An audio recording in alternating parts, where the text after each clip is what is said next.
you go. Welcome, welcome. Are we live? We are live. Hello, Yes. everyone. Welcome to Geeky Geezers. I'm your host, Agent Boomer. I didn't mute my own thing. I'm hearing my voice. I don't like hearing my own voice, but here I am. Welcome, everybody. Not a huge news night, but we got enough articles, and Yeah. we're going to have a very special good old days, something that, frankly, I think has been on the back burner for a while, and now it kind of goes with one of our stories tonight. So, It does. perfect time. Things come around again, I guess. I hope so. I hope they come around well and don't involve certain captains apologizing for all the bad they've done. Make the audience feel or just simply being male or whatever, toxic masculinity. Hey, we'll get into that. Welcome, Big Al. Have a great show, geezers. Thank you. Oh man, I watched season 1 of Picard all the way through. You know that, right? No, Because I had to. I Why? didn't bother with season 2. I heard season 3 was better.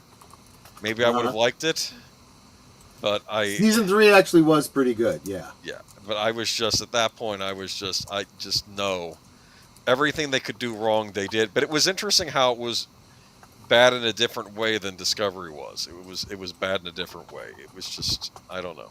Unscripted Raid, welcome. Thank you, Deleted Scenes. Thank you for all of his loyal listeners for popping over here, giving these humble geezers their time. By the way, I'm your host, A.J. Boomer. This is my co-host, Pacelli. And here we have the other co-host, the Geezette, Netter of Netters Network. Welcome. I hope you don't mind Geezette. Okay. No, it's kind of become We came up with that last week. I'm the Geezette. Right. Okay, yes.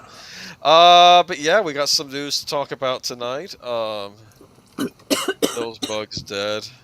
I was watching Indiana Jones and the Temple of Doom last night. Yeah. Still my favorite one of those. I was indirectly referencing that in the backdrop there when I was talking about last Christmas I gave you my heart, but you shouted Kalima and it burst into flames. Oh, very funny. Yeah, the Temple of Doom's a bad place. I got the impression from like they weren't being clever with the title. No, it's really about a Temple of Doom. Yeah, exactly. That was the 80s. You pay to go see the Temple of Doom, you see the Temple of Doom. That's all I want, all right? But exactly. We'll talk. I'm sure we'll get to Temple of Doom someday. I'm sure we'll do the summer movies that came out that summer, because I think that was the same summer as Star Trek 3, as I recall. I believe that's correct, yes. For some reason, I like pairing the Indiana Jones movies with the Star Trek movies, and I know that doesn't make sense for Lucasfilm aficionados because that's a Lucasfilm property, but I remember back in the day, William Shatner hosted a special on sidekicks on like regular TV, like it was about sidekicks, and he was explaining, of course, on Star Trek, he was talking about Mr. Spock, because that was, I guess you consider him Captain Kirk's sidekick. And Temple of Doom was out in theaters. Sense, that's true. Yeah, Temple of Doom was out in theaters, so they were showing scenes from it, because I think it was basically almost like a pseudo promotion for Temple of Doom, but it was regarding sidekicks in relation to Indiana Heroes. Jones, that would have been Short Round. Would have been Short Round, yeah. Yes, exactly. Love Short Round. Glad Disney hasn't missed the opportunity to kill him off, unless they mentioned something off screen he died in a. It should have been about him failing Short Round, Yeah, exactly. You didn't save him from drowning. You had to get that gold. Oh God, yeah. Well, they killed off his son. They made him a deadbeat dad. Although that does seem to be the consistent through line for all of their hero characters. Particularly hero characters played by Harrison Ford, it seems like. I think that it's I don't know. Is this a Disney thing? Yeah. Oh no, it's a cultural Marxism thing. Yes. They're trying to destroy the nuclear family because man bad, everyone else okay, and oppressed, and all of that. Like I keep thinking what's wrong with the different studios. Like I think Disney, that's the woke central. That's that's all that. I don't know what Warner Brothers has other problems though. I don't know. Anyway, welcome everybody to Geeky Geezers. We're going to talk about the good old days. You want to bring the presentation up? I Let's, absolutely will. let's think about better times and think about something. Unfortunately, I may have a lot of questions about this, as I did not watch it, and I don't know why, because I think I was at this point Star Trek out, and maybe Yep. I think one of the complaints at the time, and I think I kind of agree that maybe the producers should have been able to take a year off and include the ending of one series and going on to another. Boomer, make sure you're speaking directly into your mic, and if you're using a Bluetooth thing, make sure you've got a good connection because you're kind of warbling out. I'm connected. Can you hear me? Am I roboting? Yes. Or are you No, you weren't roboting. It sounded like you were at the other end of a hallway. Okay. Do I sound okay now? Yeah, you sound fine now. Okay, good. All right. Moving on to Star Trek Enterprise, though. With the hot Vulcan babe. There, I said it. I'm not going to apologize. I mean, she really is. Look, here's the funny thing, though.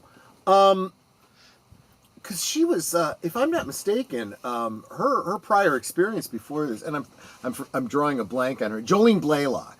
Yes. Wasn't she like a fashion model or something before this? It wouldn't surprise me. They always cast good-looking actors on Star Trek. I mean...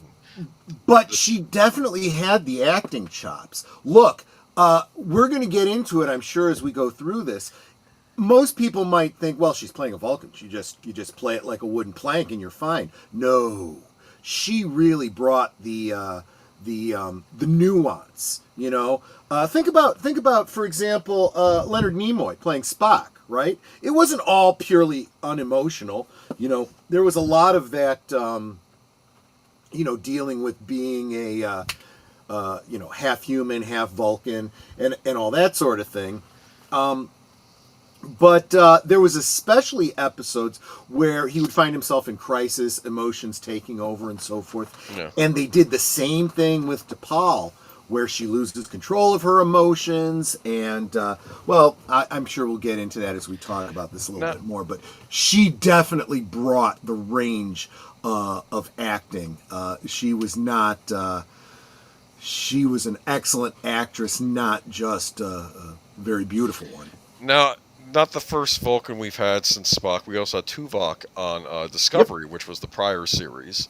So it was interesting with another Vulcan, but this is our first Vulcan female regular character, unless you count Saavik, which I guess we can count Saavik, even though she was. You almost can't consider her a regular character. You'd almost have to consider her a recurring character.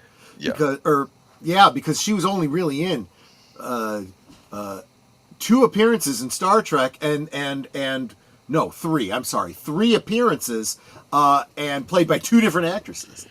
So here we have our crew. Right. You may know their names or know who they are. I know that the important points here are you have, of course, Captain Sam Beckett. I mean Jonathan Archer, who his father was worked with what's his name? Zefram Cochrane. Zefram Cochrane, of course, we saw in First Contact. He invented the warp drive, the Warp 1 warp drive that led directly to First Contact with the Vulcans. And I believe he has a cameo in the pilot for this series, right? He absolutely does. Yes, he does. And what I thought was interesting is I remember in what was it, Star Trek First Contact, when Riker was quoting about, making some profound quote about mankind or something, like Zefram Cochrane. Right. Like, who said that crap? And he says, you did. Oh, for like, you know what I mean? Yeah, exactly. Because he was not, he was a reluctant, I was going to say he was a reluctant hero or leader. He really was, yeah. But he ends up having to, take on, be better than he was, I guess. But, so Jonathan Archer's father was, worked with Zefram Cochrane to develop that Warp 1 engine into a Warp 5 engine. Which is being showcased in the new ship they are christening the Enterprise, the NX-01, NX being an experimental model. It was mostly ceremony that they were giving Archer's son the captaincy on that, because Yeah, because the continuity of it. That cameo you mentioned about Zephyr Cochrane is the equivalent of like a news interview or whatever, where he's getting ready to leave Earth to go to the colony on Alpha Centauri. That there was always an issue in canon about whether or not Alpha. It was in the episode I forget which episode it was that Zephyr Cochrane appeared in the original series. It was said that he was from Alpha Centauri and that his ship went missing. And it was always a lot of people, because of novels and role-playing games, said they were a whole separate race of people that we encountered as the Federation was forming, but that was never established. And it turns out, nope, it was one of our first colonies, and Zephyr Cochrane was relocating there, and somewhere along the way he got lost, and leads into the original series. Anyway, so you have these are the days before the Universal Translator. So it was very interesting. It was like they took Uhura's communications officer and kind of gave you a much better idea of why that role exists. She's not just, like a telephone operator or something like that. You see it a little bit in Star Trek VI as she's trying to communicate in Klingon. But you have Ensign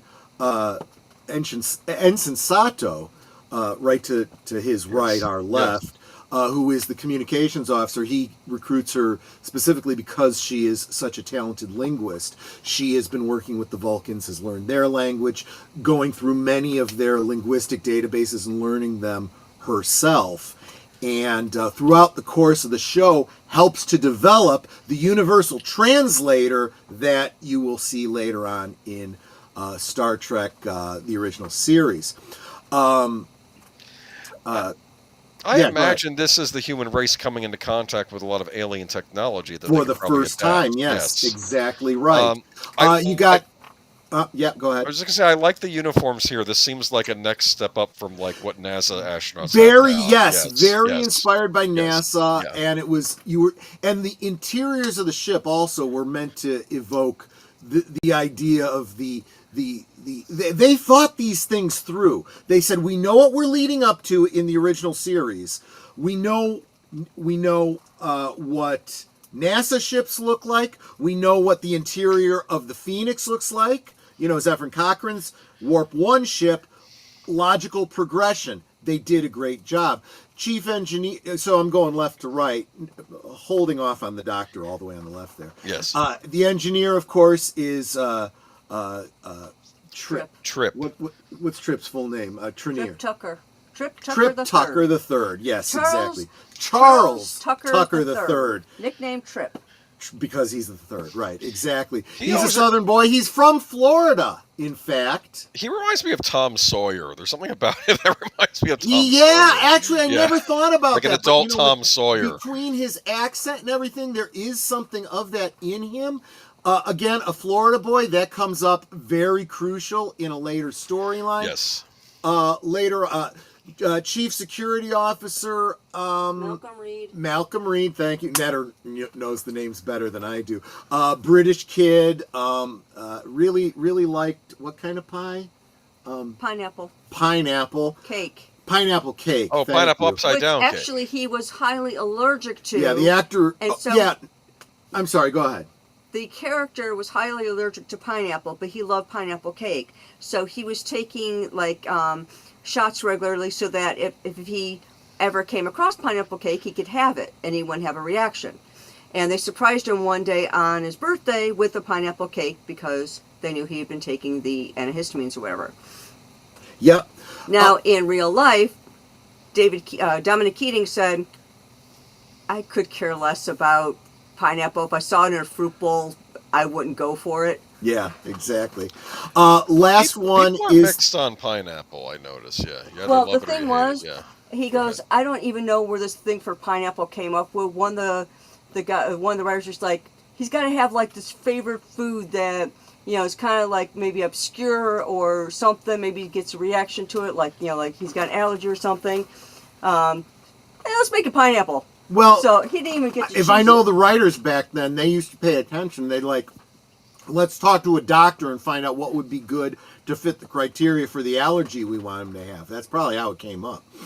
So you're saying to the right. All the way to the right, the chief helmsman, that's Travis. Travis Mayweather. Right, yeah. Exactly. And he was unique for having grown up in space because his family would do stuff in space, right? So he was not a stranger. Yeah. So you get the impression that aside from Starfleet, you had people out there doing stuff in space. Sublight within the between the colonies at sublight speeds, and at sublight speeds you could go a whole generation on a ship, and that's exactly where he comes. So you have the two token aliens. The reason being, your doctor needs to be proficient in xenobiology, so they brought in a specialist, and that was Dr. Phlox. Great character. None of this emotionless stuff. He's a little bit reserved as far as, but he's enthusiastic, very curious. Has 8 wives. Yeah, the polygamous. Polyamorous society, right? Yeah, where you could have up to how many wives each couple, but then if you get then you get divorced if you get too many. You want to get another one, which I thought was kind of was watching that. clips. And then of course, then to Paul, who is the Vulcan overseer. You get the impression that there's this very, very Big Brother kind of feel from the Vulcans. They're the ones kind of holding us back. Think about the whole concept of the Prime Directive. They have greater wisdom out in space, but the humans are starting to chomp at the bit, which leads to some racial tension. But it also leads to the humans pointing out that the Vulcans aren't as perfect as they think they are, and they've got some stuff going on that isn't too logical and isn't too cool, and the humans kind of call them out on it. I can't imagine any real world analog for that. Just saying. But anyway, though. But is that everybody though? That's everybody on screen, yeah. Okay, so you forgot Porthos. Well, Porthos isn't in. Yes, and the Captain Archer brings a beagle with him named Porthos, who likes cheese. Well, that was good. They had a dog on the ship. That's the Discovery model. What do we think? Was good that as a prototype Enterprise? No. Not Discovery. I keep saying Discovery. Sorry. This is the name of the class. Rot. Is actually the NX class because it was an experimental vessel. Now, this wasn't the only ship of this line. There was a second one, and I'm drawing a blank on what the other one was. It does come up in a future episode. But yeah, this is the ship. No secondary hull to speak of, but there was talk that if the show had continued on, they were going to add a secondary hull as part of a refit that would have made it look a little bit more towards the idea. In other words, it would have been continuing the evolution towards the Constellation class, or the Constitution class, excuse me. I gotcha. But moving on to, there's Captain Archer. Figure we get a nice, good profile picture of him. Notice he has the yellow stripes on his uniform that would eventually become the yellow shirt, like for the command, gold for command. Mm-hmm. That's what it was supposed to be, right? Exactly. Yes. Which they changed on TNG. I don't know if they ever actually. Yeah, they flipped it in TNG. No, they didn't. Probably someone made a screw up and, had to go with it. Because continuity people don't always pay attention, which is their job. Which is funny because Next Gen, they did their best. And they just got some things flipped and whatever. Wait, could it have something to do with during the movie era, how they all those naval uniforms that were all red. Maybe they wanted to keep something similar for command. Well, no, because even in the movie era, Yeah. instead of it being the maroon bomber jacket that designated it, it was the color of the collar and the sleeve. Oh, I so, see. You're right. So McCoy still had blue, and the cadets had red. Right. I think they went to gray for the security. I think so. I'm drawing a blank. It's I can't really remember. Star Trek's been all over the place with uniforms. Yeah. Don't change them again. Right. Anyway, and of course we had a bit of a romance going on the series, so right? again, this show only lasted for 3 seasons, but there was a definite romance that starts up between T'Pol and Trip. Well, it's Trip. I think we know him well enough that we can call him by his nickname. Yes. And they actually do end up canonically having the first human-Vulcan hybrid child who does not survive. But that was not because of incompatibility or anything like that. It has to do with the storyline and whatnot. Right. Yeah. They were very weird about the whole interbreeding in the beginning of Star Trek. Like there was this, I have this Star Trek CD where the second CD is Gene Roddenberry explaining about how complicated it was for Spock's human mother to give birth to him. Like it was this very complicated thing, and then you realize later on, no, these humanoid aliens can breed with each other. Right. Yeah. They kind of brought us to some degree of explanation of it in an episode of Next Generation. This idea that there was another a predecessor race that they yes, I remember that episode. That they considered that, you know, the original series referred to the preservers or whatever that would take and seed humanoid races around the galaxy, but more specifically, they assumed themselves to have been the first intelligent life in the galaxy, and as they started traveling throughout the galaxy, started to realize they were alone in the galaxy. So they seeded their genetic code on the primordial planets around the galaxy with an encoding that when these races started to come together, they could decode, you know, the message from the ancestors. So you find out that let me see, humans, Cardassians, Romulans, and Klingons all share a common ancestor way back. We already knew that Romulans and Vulcans did.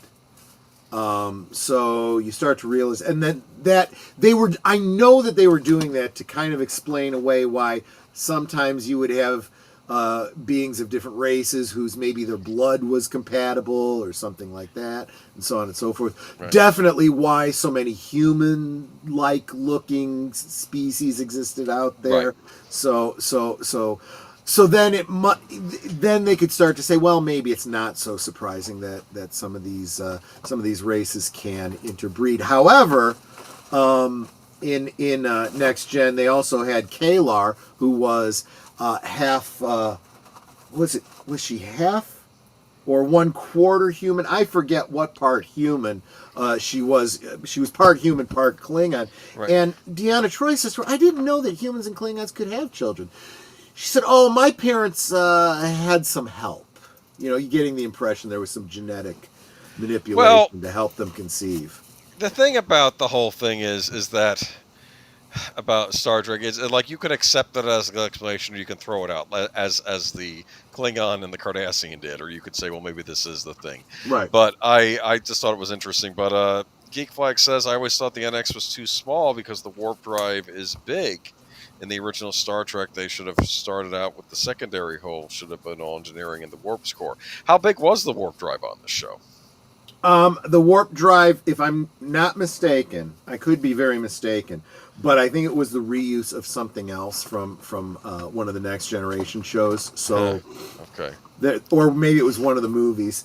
So yeah, size might have been an issue there. But keep in mind too, same size engine, but it only gets them to warp 5, right? Right. And remember that the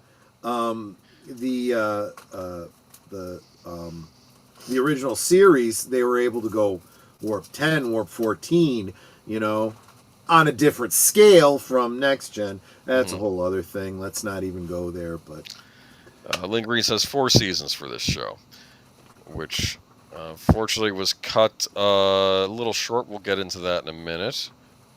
she's probably right. Maybe it was 4 seasons. I got a little lost there. And the last episode was so yeah, stupid. yeah. We'll Just talk forget about the it. last episode. Well, we may talk about it, but yeah, it's considered. There's Dr. Phlox, though. Thought that was interesting. I'd heard that he actually had different species of creatures on the ship that he would extract things from. So what was very interesting is you get the impression of a doctor that was really into holistic medicine and the idea of maybe leeches used in history weren't the best way to go, but we have come to find, oh yeah, actually leeches are really good in situations where you need the anticoagulant for something or whatever the case is. Right creature, wrong use, basically. Right? Exactly right. And he did that with alien species that, oh yeah, this particular whatever. It's like a leech and it puts this into your, and it's got great healing properties, and then okay, you learn something new. And he would often have I've seen clips on UB. He would have conversations with Paul as the 2 aliens on the ship, right? The 2 non-humans, I guess, right? So, and to be fair, I'll say this: it's I was going to say it was a great opportunity for them to do a commentary on humanity from 2 uniquely alien perspectives. And I thought that was interesting that you even had 2 aliens on the ship at all, because I always assumed early Starfleet was basically all humans, maybe a Vulcan here and there, but I know later on they would allow more races into Starfleet, right. But in the beginning it was probably mostly just humans because they were just going out there. I'm glad. In fact, this might be proto-Starfleet. Did they even call it Starfleet at this point? No. It was United Earth. United Federation of Planets. They had not formed the United Federation of Planets yet. So there was no United Federation of Planets. It was the United Earth. They were clearly, without directly mentioning it, implying an organization that was mentioned in earlier original series, the United Earth Space Probe Agency. They don't really say anything about that in Enterprise, but you get the impression that this Starfleet, and it is called Starfleet, is an Earth-based thing overseen by the Vulcans, which again causes some friction. But then as they start to interact with the Andorians, shown here. By the way, we had an in remembrance for him just a couple weeks ago, so perfect picture to bring up. Which actor played him? That's not Jeffrey Combs, is it? Yes, thank you. That's who I was. Wait a minute, he died? Didn't he? Didn't Jeffrey Combs? No, I don't think so. I'm gonna have to Alexa, look that up. Is Jeffrey Combs dead? Jeffrey Combs is still alive. Oh, my apologies. Years old. Maybe it was a different actor that played an Andorian. I must have been confused. We were mistaken. Nobody freak out. He's still with us. If you get a chance, go see him perform Edgar Allan Poe live on stage. I heard it's very good. Oh, there you go. No, I was wrong, Lynn. I was wrong. I'm sorry. I made a mistake. Okay. I confused him with another actor.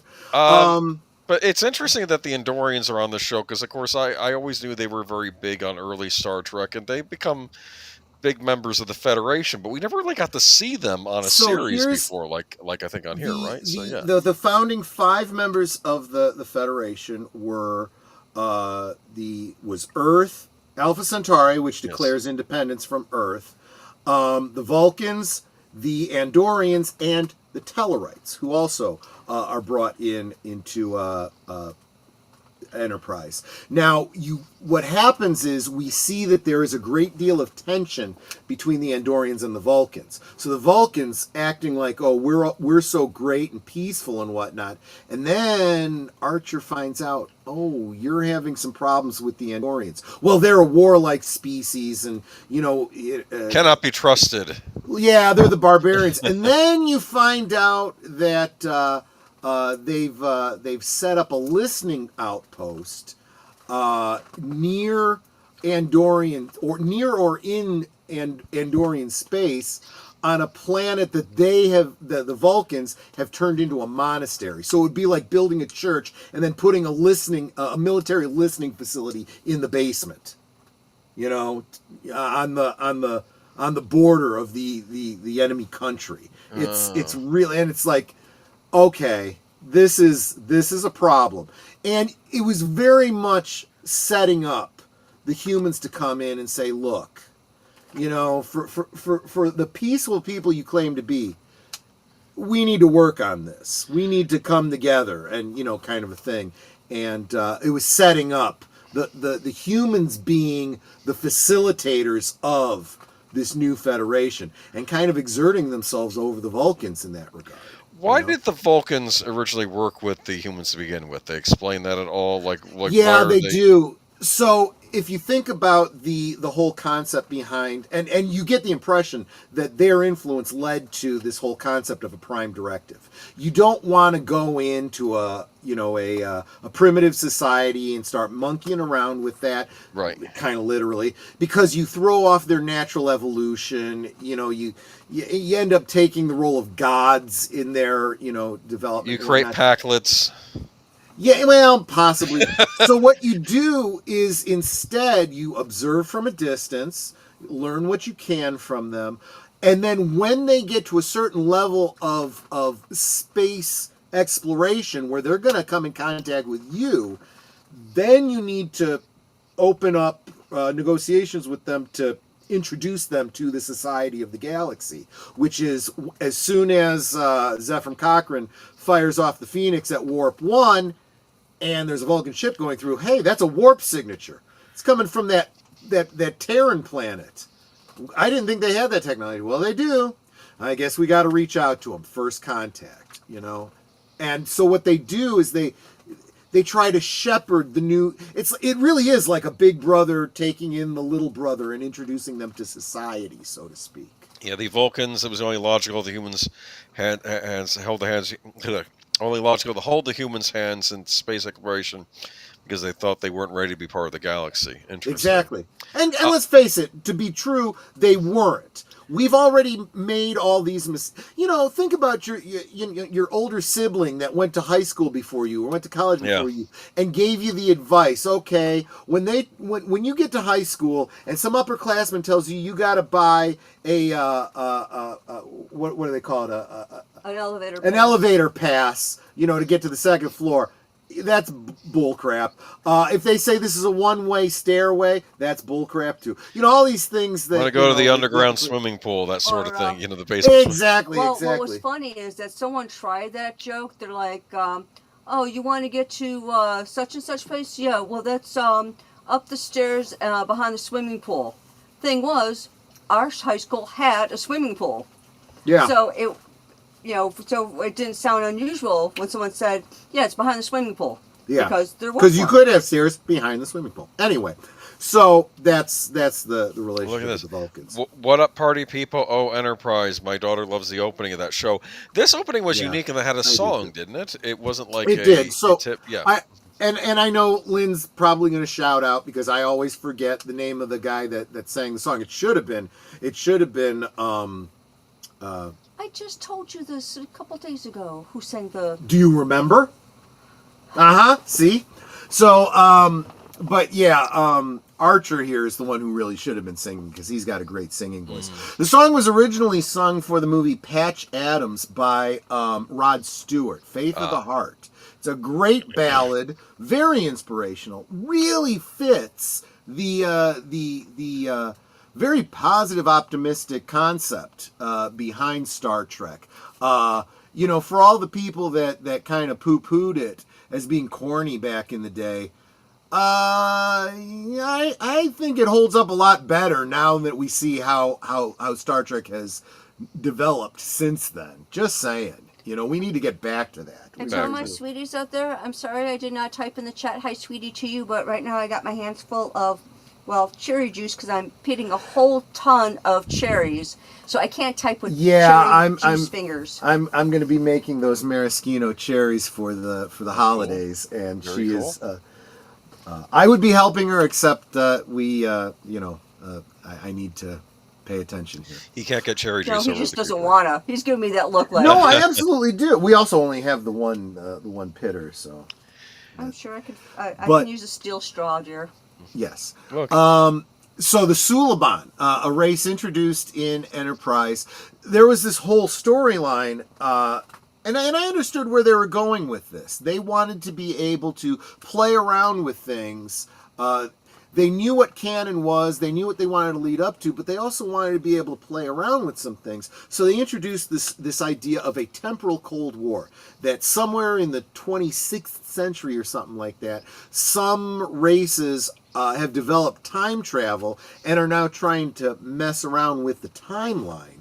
So the Federation, whatever the Federation becomes in the 26th century, sends agents back in time and sometimes enlists the help of the locals, so to speak.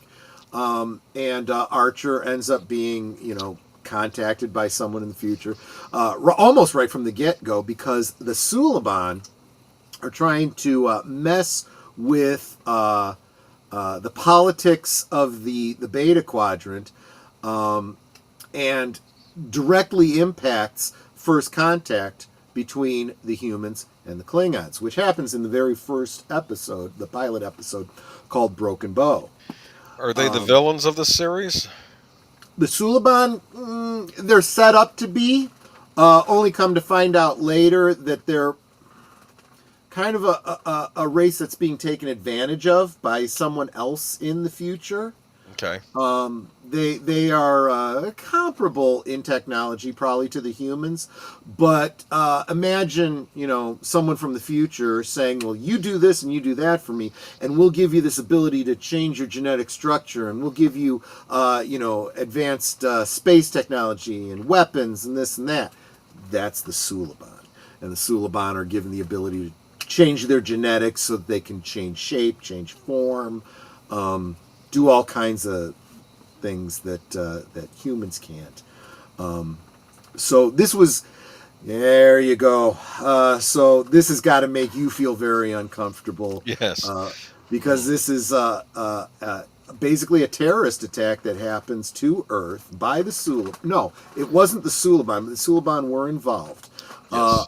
Another group of aliens called the Zindi, they create well, let's face it. They create a Death Star, and they send it to our planet to destroy a large section of Florida. In so doing, Well, also it went down to Venezuela too. It wasn't just Florida. It Yeah. messed with a lot of South America too, I think. Yeah. but in so doing, one of the people that is killed in this terrorist attack is Trip's sister. So he gets very Angry. personally involved, which eventually leads to him being reached out to by a shadowy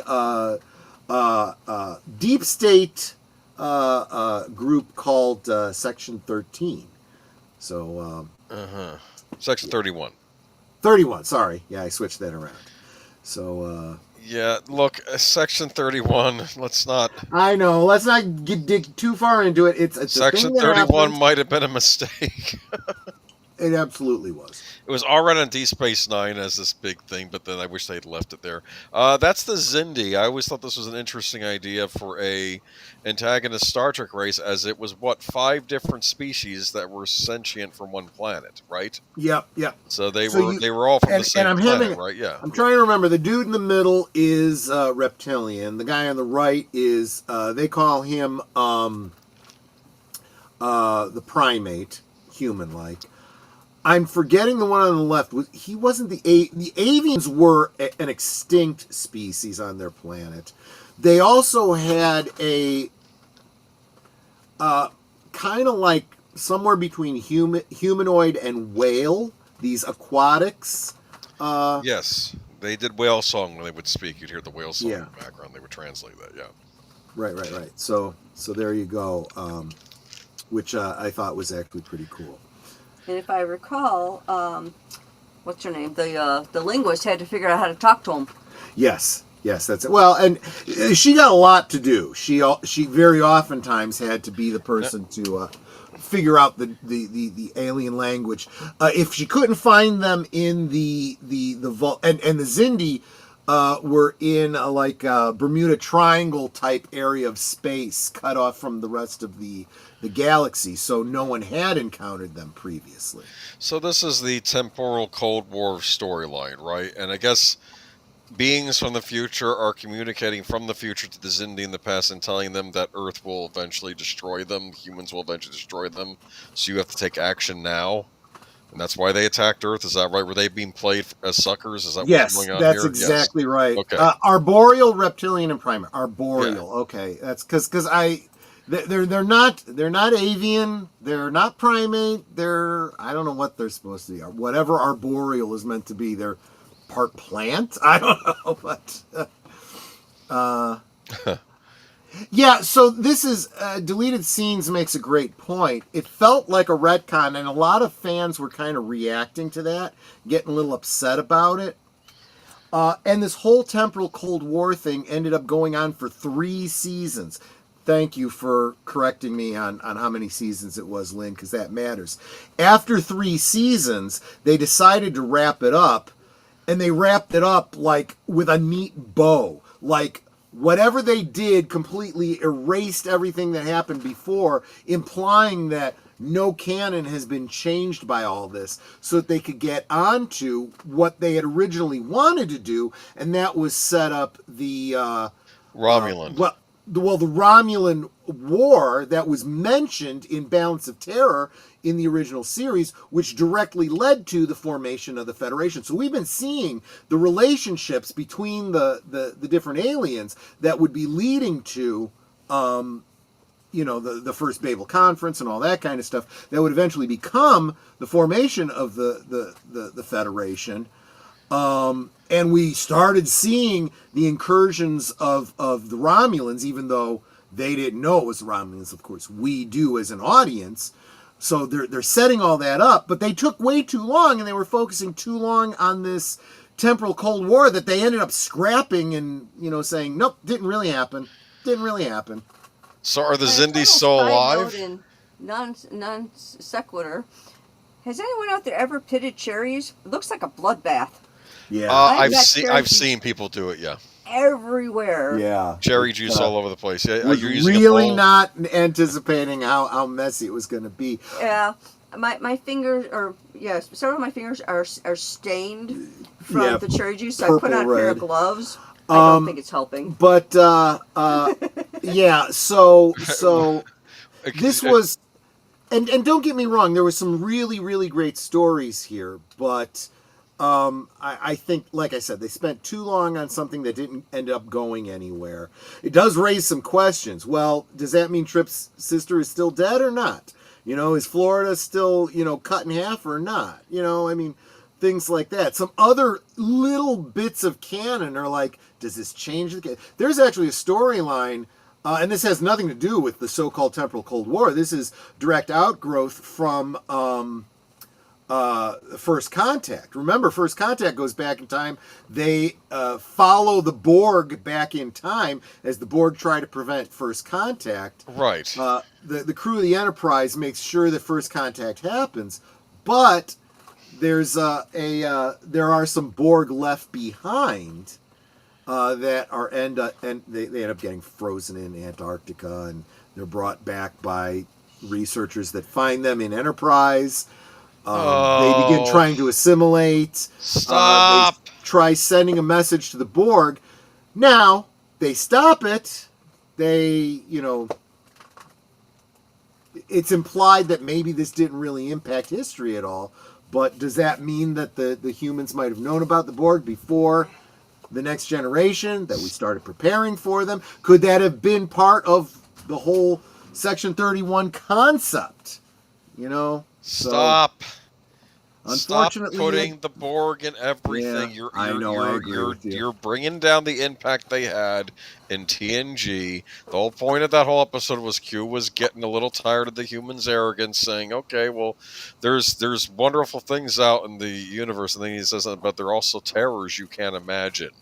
And yeah. one of those terrors was the Borg. And you would imagine that there are probably other terrors that they hadn't run into yet that maybe a future Absolutely Star Trek true. series would do. But of course, we never get to see that. But Well, in Voyager, you do because you get 8172. Was that the? did Species Kurtzman write this? 8172? No, this was the Berman era still, right? Yeah, this was Berman. Yeah, this was. They're the Berman, ones yeah. that go out on after Roddenberry passed away. But there were some other episodes. There was, of course, So there was a great one. It was a two-parter. two-parter In a Mirror Darkly, right? In a Mirror Darkly. So this pulls a couple of threads from the original series, including the episode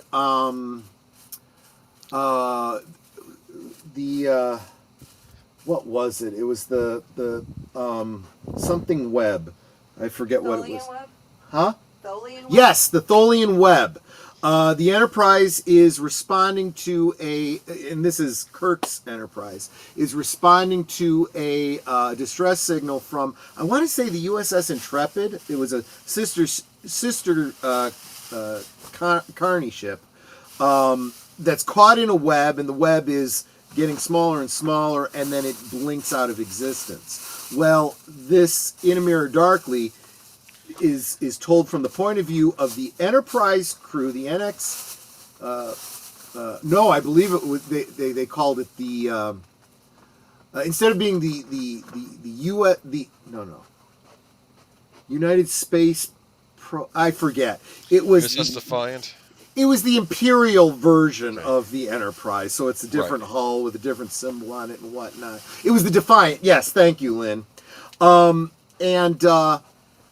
So this story takes place in from the point of view of the same crew, but in the mirror universe, and they discover the USS Defiant floating in space and whatnot, and they salvage it.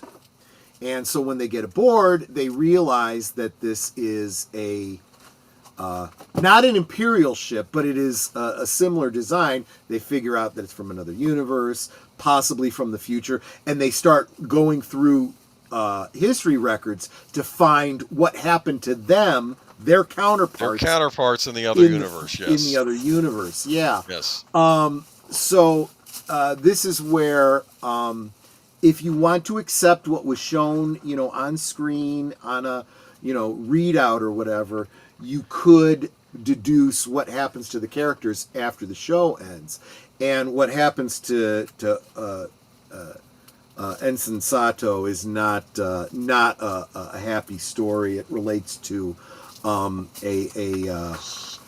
colony that was mentioned from one of the original series episodes. They find this mass murderer who had been the governor of an Earth colony, who, in order to stave off starvation, ordered the execution of half the colony, and Ensign Sato would have been one of them if you take what was written on these on the Defiance history records as canon. So that's interesting because Ensign Sato in this universe, she and Archer were an item, right? As I recall. No. Oh, yeah. You mean here in the evil universe? Yes. The evil. It was implied that the trading of favors was something that was done regularly in the mirror universe. Yes. And Lynn points out that Hoshi had sacrificed herself so that Kirk and Riley could live. Kodos executed her. Yes, that's right. She stepped forward and sacrificed herself. That's the story. Again, in a little okudagram on the in the history records of the Defiant. It's very, very interesting stuff. But what was also great about this is, we were talking about Faith of the Heart and the opening for the show. Well, for these 2 episodes, they redid the opening to show the history of the mirror universe. And it starts And so with first Star Trek First Contact, right? Well, when The final they get scene to of that, when the Vulcans show up and the Zephyr little Cochrane's stinger there, right? at the beginning Yeah, starts out with that, and when Zephyr Cochrane, well, the way it actually went in First Contact, Zephyr Cochrane's trying to do the Vulcan salute and he can't manage it, and he goes, heck with it, and he puts his hand out, in a To handshake. shake hands. Well, over in the mirror universe, he's trying to do it, and he goes, to heck with it. He reaches down, pulls out a shotgun, and just blows the Vulcan away, and they go in and they raid his ship. They're like, get him! Yes. And that's how he, yeah, exactly. And then it goes to the intro where it's all the warfare that yeah, and you get this impression of a whole history going all the way back. It shows all the bad least, points of human history with all the wars too, right? Yeah. The whole. I mean, there was footage from World War II used there and so forth, and whatnot. But anyway, so yeah, 2 really, really great episodes that touched on a bunch of lore, and And the gore. it ends up with if Ensign Sato didn't have such a great ending in our universe, she ends up becoming the Empress in this universe. So, yeah, interesting. at least briefly. But yeah, and that was In a Mirror Darkly. And hold on, I think I have another slide here. Yeah, the Klingon. I don't know if you want to go too far into this, but this was explaining how the Klingons lost their bumps, right, on the original series. Yes, and it's ridiculous. Okay. Yes, exactly. So we had for years this whole. Klingon, why is it that Klingons, in the original series are the original series have no bumps, and the Klingons in the movie gen, do, and there was a lot of explanation in role playing games and novels that it was an infiltration thing, and they genetically augmented a certain subset of Klingons to. Which doesn't make a lot of sense because they still put them in Klingon uniforms on Klingon ships. That's not much of an infiltration, but whatever. But some of that concept kind of worked its way in, and they came up with this great idea. Because from the first episode, you're seeing Klingons with the bumps, just like in Next Gen, from First Contact, and all this kind of thing. And then they had a storyline that involved... they brought Brent Spiner back to play a precursor to Dr. Soong, who was getting involved in genetic manipulation. He goes and he finds some frozen embryos from the eugenics wars and starts working with some of these augmented human cells. Cells, exactly. Well, they kind of run afoul of the Klingons, and the Klingons discover these genetically augmented humans, and they're like, well, they think there's a new arms race going on, so they're like, well, we have to learn what they're doing here, and maybe we need to augment ourselves. Well, while they're experimenting, a particular virus, some sort of, alien flu, I forget which one it was specifically, mutates with this augment virus, and it infects the Klingons, and it causes them to lose their forehead ridges in its early stages. As it continues, it's ultimately fatal. So they end up reaching out to the Enterprise for help, and Dr. Phlox says, yeah, I'll help you. And they're able to come up with not a complete cure for it, but something that will cure it in its early stages. Anyone that's exposed to it still loses their forehead ridges, but at least they don't die. And as he points out, this is a genetic abnormality, so it'll be passed on to their children, which of course explains the next generation of, which is the original series. And so it is implied, without saying it, that by Next Generation, or excuse me, I take that back, by sometime in the movie era, by at least Star Trek 3, they've found a cure, and boy, it sure seems to imply that the Klingons that you see like in the motion picture, maybe they weren't cured yet. They might have had like But they had bumps, didn't surgical. They did, but they all looked alike. Whereas it's been established that Klingon bumps are like family traits, right? So I think it's a very complicated way of just saying, hey, we just wanted to change the look of the Klingons. So just imagine the Klingons in the old series. It's like they didn't have the makeup for prosthetics. It was something they never had to do, but they did, and they did it in a pretty clean way. They kind of, and the fans were kind of happy with it. Again, a lot of them, like myself, saying this didn't have to be done, but kind of a cool story. Glad you kind of clean that up. It'll be nice and pristine until Kurtzman comes and shits all over it, and ruins it again. Yes. And I'm afraid we don't have to spend too much time on this, but this is the So the last episode, most fans assume that the last episode is one of those things that you don't take as true canon. You look at it as what do they call? What is that term? The unreliable witness or the unreliable narrator, right? The whole last episode takes place on the holodeck in within the Next Generation. The episode with the Phoenix, and I'm forgetting the name of that episode, where Riker is dealing with his old captain having been on a mission that breaks the Treaty of Algeron. Yeah, I remember that. Yeah, and the so Romulan forth. Treaty. Yes, and he's trying to work through his the moral ambiguity of the circumstance and his two captains and so forth. And so he turns to this incident on the Enterprise, a moral conundrum. He inserts himself into the story of the original Enterprise as the ship's cook, who was a character that was referred to many, many times throughout the 4 seasons, but we never saw him before. So he steps in, and he's, the guy cooking, and, kind of like the bartender type guy who talks to all these different people, gets an opportunity to, and it's a poorly done story that nobody was happy with. It puts all the emphasis on Riker and Troy instead of the people whose show was coming to an end.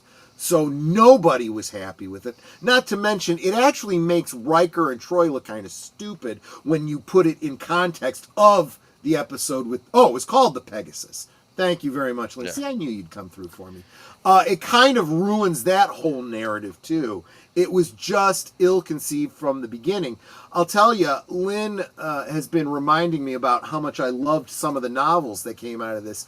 They did a novel that rewrote the story of this last episode in a brilliant, brilliant way. I won't get too far into that, but let's just pretend that the last episode of this series didn't happen. It'll be interesting to see if we ever get a canonical explanation of what actually does happen after the 4 seasons of Enterprise. Yeah, Trip dies. Well, yeah, this episode killed him off. In the novels, he wasn't killed off. He ended up faking his death and going to work for Section 31. We'll see what they do with this. We'll see what happens. Moving on, though, to... That's it for Enterprise, but maybe we'll have some more talk about it later. This might be the longest good old days we've ever done. Yeah. I'd let it go because we don't have a ton of stories tonight, so I figured, okay, why don't we just do... I mean, I could spend a half hour on the McDonald's story later, but yeah, I'm kidding. Okay, let's move on to Welcome to Geeky Geezers. Unfortunately, some celebrity deaths. Let's get to it. Danielle Spencer, age 60, the actress who played Rad. I want to point out Dr. Danielle Spencer. Oh. Oh, they Yes. should have mentioned that. Oh, Yeah. Dr. D. Okay, they do much. Okay. The actress who played Roz's sarcastic little sister, Deidre Mhm. D. Thomas, on What's Happening, died Monday. She was 60 years old. The news was posted by her former What's Happening co-star, Haywood Nelson, on Instagram today. Dr. D, our brilliant, loving, positive, pragmatic warrior without fail, has finally found her release from the clutches of this world in a body. He wrote, "We celebrate Daniel Spencer and her contributions as we regret to inform her departure and transition from a long battle with cancer. We have lost a daughter, sister, family member, What's Happening cast member, veterinarian, animal rights proponent, and healer, and cancer heroine. Our hero Daniel is loved. Our hero Daniel is loved. She will be missed in this form and forever embraced. Spencer played Dee, the precocious and meddling younger sister on What's Yeah. Happening for 3 seasons beginning in 1976, loosely based on the 1975 film Cooley High. The series started out as a summer replacement on ABC. After it ended, a spinoff of the show was titled What's Happening Now was ordered, running from 1985 to 1988. Spencer reprised her role, recurring as a college-age Dee for 16 episodes. In 1996, she pivoted from acting and became a veterinarian. And though Yep. she considered herself to be semi-retired from the business, she still occasionally acted. Her other TV credits include The Brady Bunch Hour and Days of Our Lives. She also played a vet in the 1997 James L. Brooks movie As Good as It Gets. Oh, that's interesting. I do like that. And it kind of makes sense, right? Because she She was is a veterinarian in real life. Yeah. Okay. So. Yeah. And like we mentioned this before, some of these actors, they Hollywood, they just transition to other careers too. They Yeah. don't have to do Which acting. is probably the best thing for them. Well, I'm sorry she's left us, but Yeah. I hope she helped a lot of people and their pets in her life too. Every indication is that she did. There's a Yeah. lot of people out there on the internet talking about how much they loved her and how well she took care of their pets, and apparently she was very beloved just in that community alone. Yeah. You know. So rest in peace. And next up, Tristan Rogers, 79. Robert Scorpio, to all of us that knew him from General Hospital. Yeah, he portrayed Robert Scorpio in ABC's daytime soap opera General Hospital, has died. He was 79.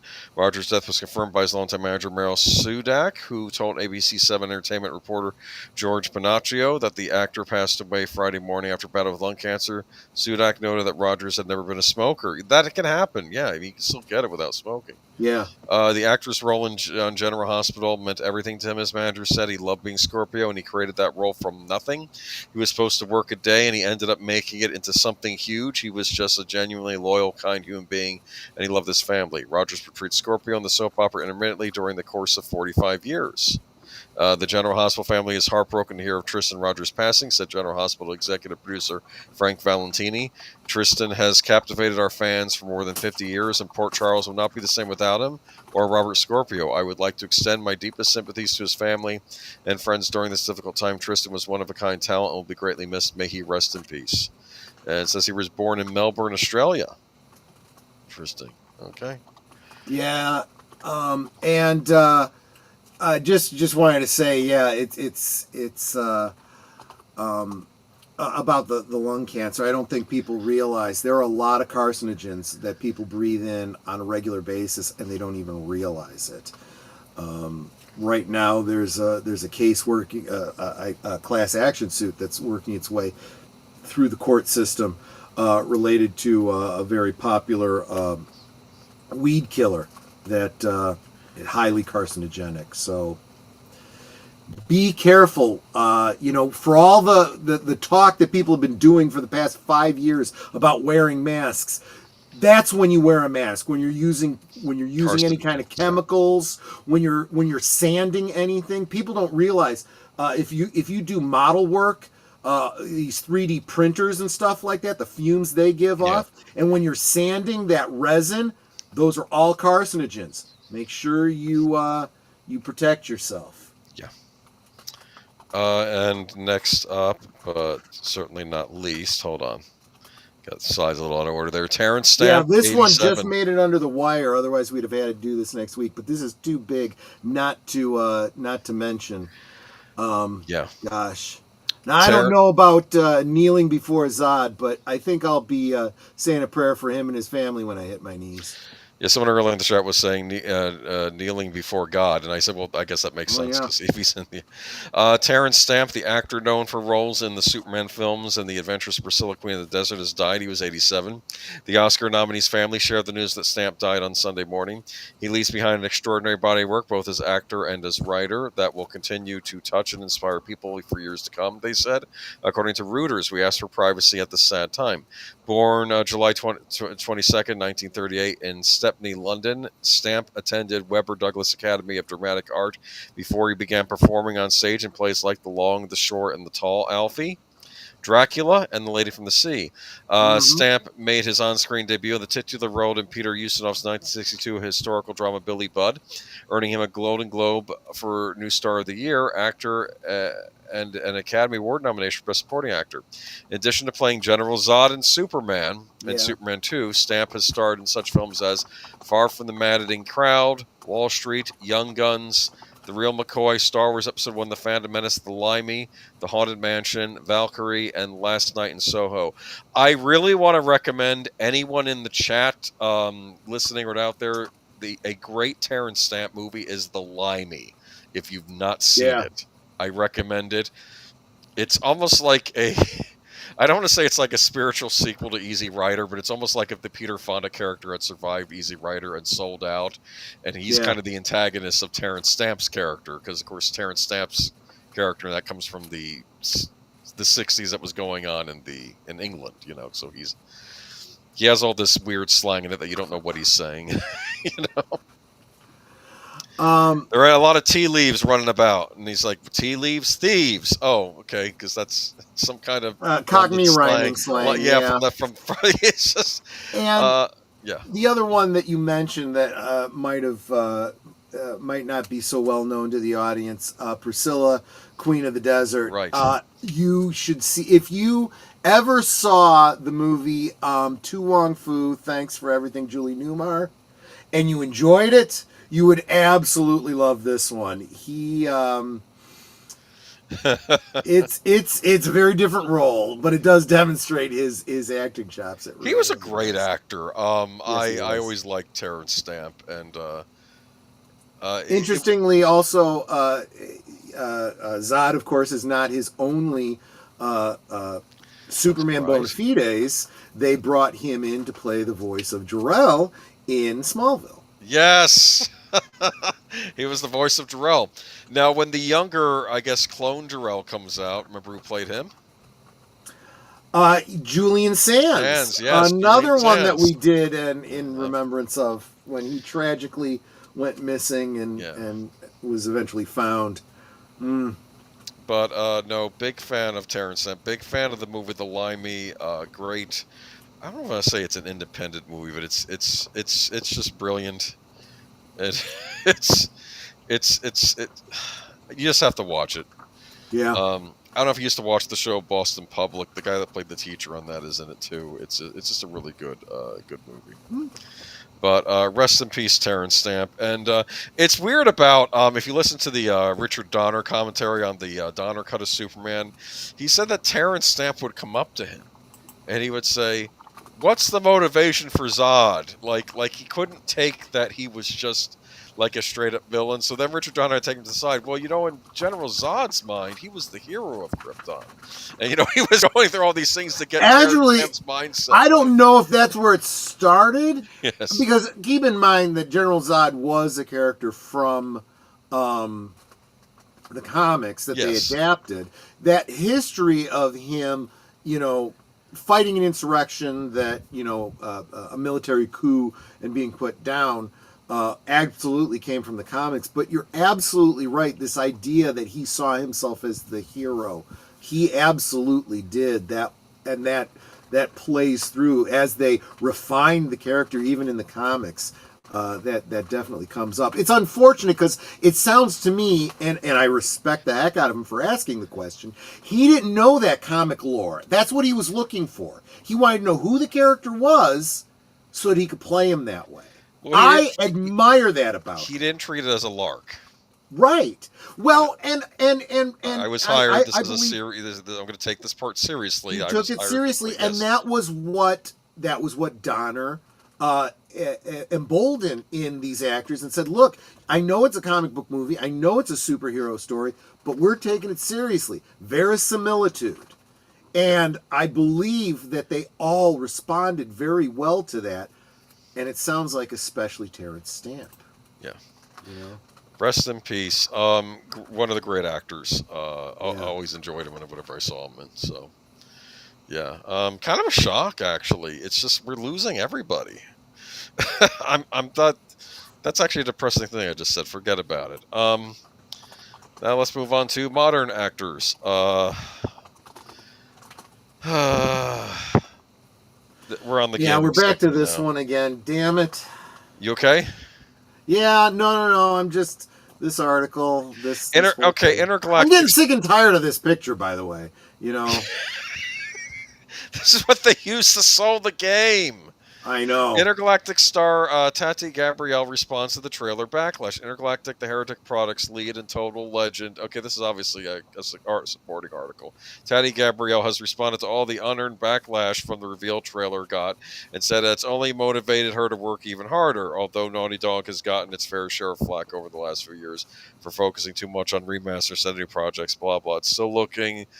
it's still one of the best developers out there by a country mile, if you say so. That's your opinion. Yeah, anyway, right. Exactly. Those hopes were answered at the Game Awards, where it was revealed the Naughty Dog was making a new side adventure called Intergalactic: The Heretic Project.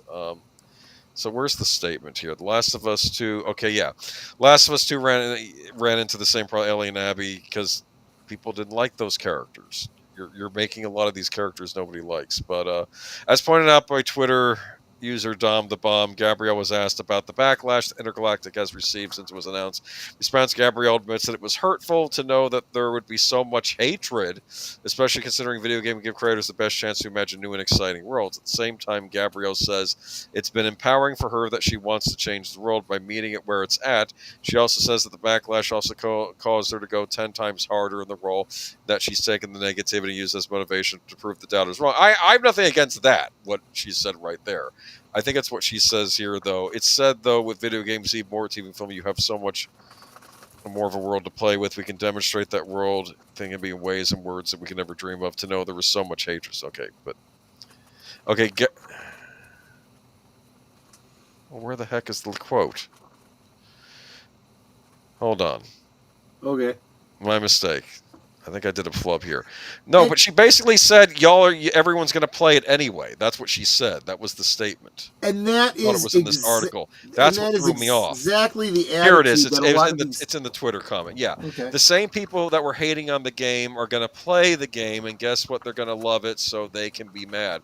That's not the way you go. That is not a smart, from a marketing standpoint, that's not smart. I would say this game is going to be great, and you're going to want to play it. That's fine. Here's how there is a positive way to say the same thing.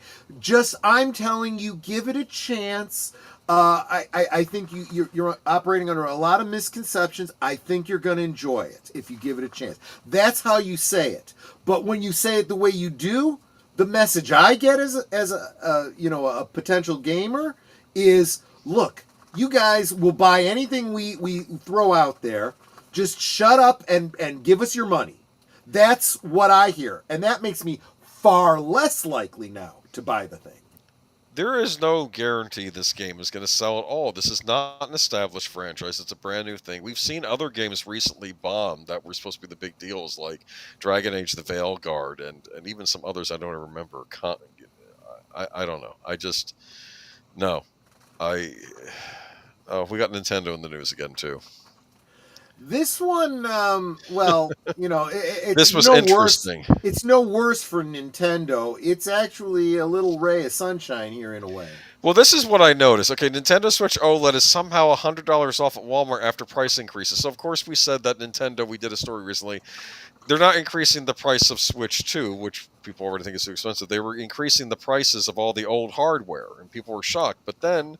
this is strange. Walmart did something interesting. So the global economy is doing some strange things lately. Strange, bad things. There's inflation, tariff. Okay, yes. I'm old enough to remember when game consoles would come down in price over the lifespan. Now they become more expensive. First price hikes came to Xbox, and now Nintendo has raised the prices on Switch One hardware. However, apparently Walmart didn't get the memo because it's selling the Switch OLED for just $299. That's $100 savings against the current manufacturer's suggested retail price, and it's even cheaper than the original price hike. I would expect the sale to last. I wouldn't expect the sale to last long, so grab one if you want. So I don't know if it's still available. I don't know if anyone in the chat was looking to get an original Switch. If you were, this is a good deal on one because it's the OLED model. So you know what OLED, Okay, right? for us You have an OLED. gamers, what does OLED mean? I was gonna say. Oh well, what is OLED? Yeah. What? You're using a term that a non-gamer doesn't know. What is OLED? Boomer? Did we just lose you just as I ask you a question? Seriously? If you're still with us, Boomer, we're not hearing you at all. Okay, I'm going to have to pick this up myself. We ask the spirits. I got to now open up my notes. I got to go find this and run with this myself. Give me a second here. Go to the messages. Just ask, our AI. Yeah, that's going to really help. She's been completely useless. You back? I'm back. Was I useless? What? No, I'm talking about maybe we can ask Alexa. I'm like, Alexa's been useless for every question we've asked her. I was starting to pull up the notes so I could run with it. You have an OLED TV. What is it? I don't know. I may have one. I don't know what the term means. Okay. But she didn't tell you, I take it. We didn't ask her. It's not worth it. Hold on. I'll find out what OLED stands for. OLED is a solid-state device consisting of thin carbon-based semiconductor-related mixed light when electricity is applied to adjacent electrodes from the Department of Energy. Oh, okay. That didn't help. Okay. TV stand for? We assumed it was some sort of gaming term, and that you would... No, it's the screen. It's the screen. It's like a lot of OLED TVs are like the fanciest TVs you can buy right now. Organic light emitting diode. That's what it stands for. And the fact is, Nintendo released a special Switch that had an OLED screen rather than an LCD screen. And these were more premium. I see. And they were more expensive. Now, some would argue, do I really need... Yes, thank you, Geek Flag. I don't know how I got disconnected. Anyway, but the... I mean, if you hook it up to your TV and aren't playing it in portable mode, you're not going to know. It's not going to turn your TV into an OLED screen. But if you're playing in portable mode, it has some advantages over the original Switch, and it's only $299 right now. So, if you're in the market for an original Switch and wanted to get a deal on one, this would be the way to go. But did I get disconnected or did Troy this time around? What is going on?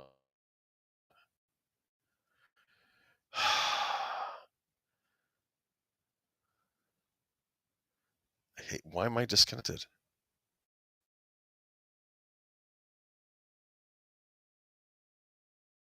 What's going on?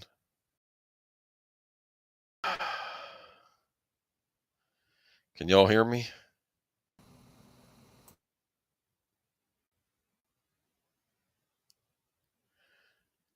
Hello, hello?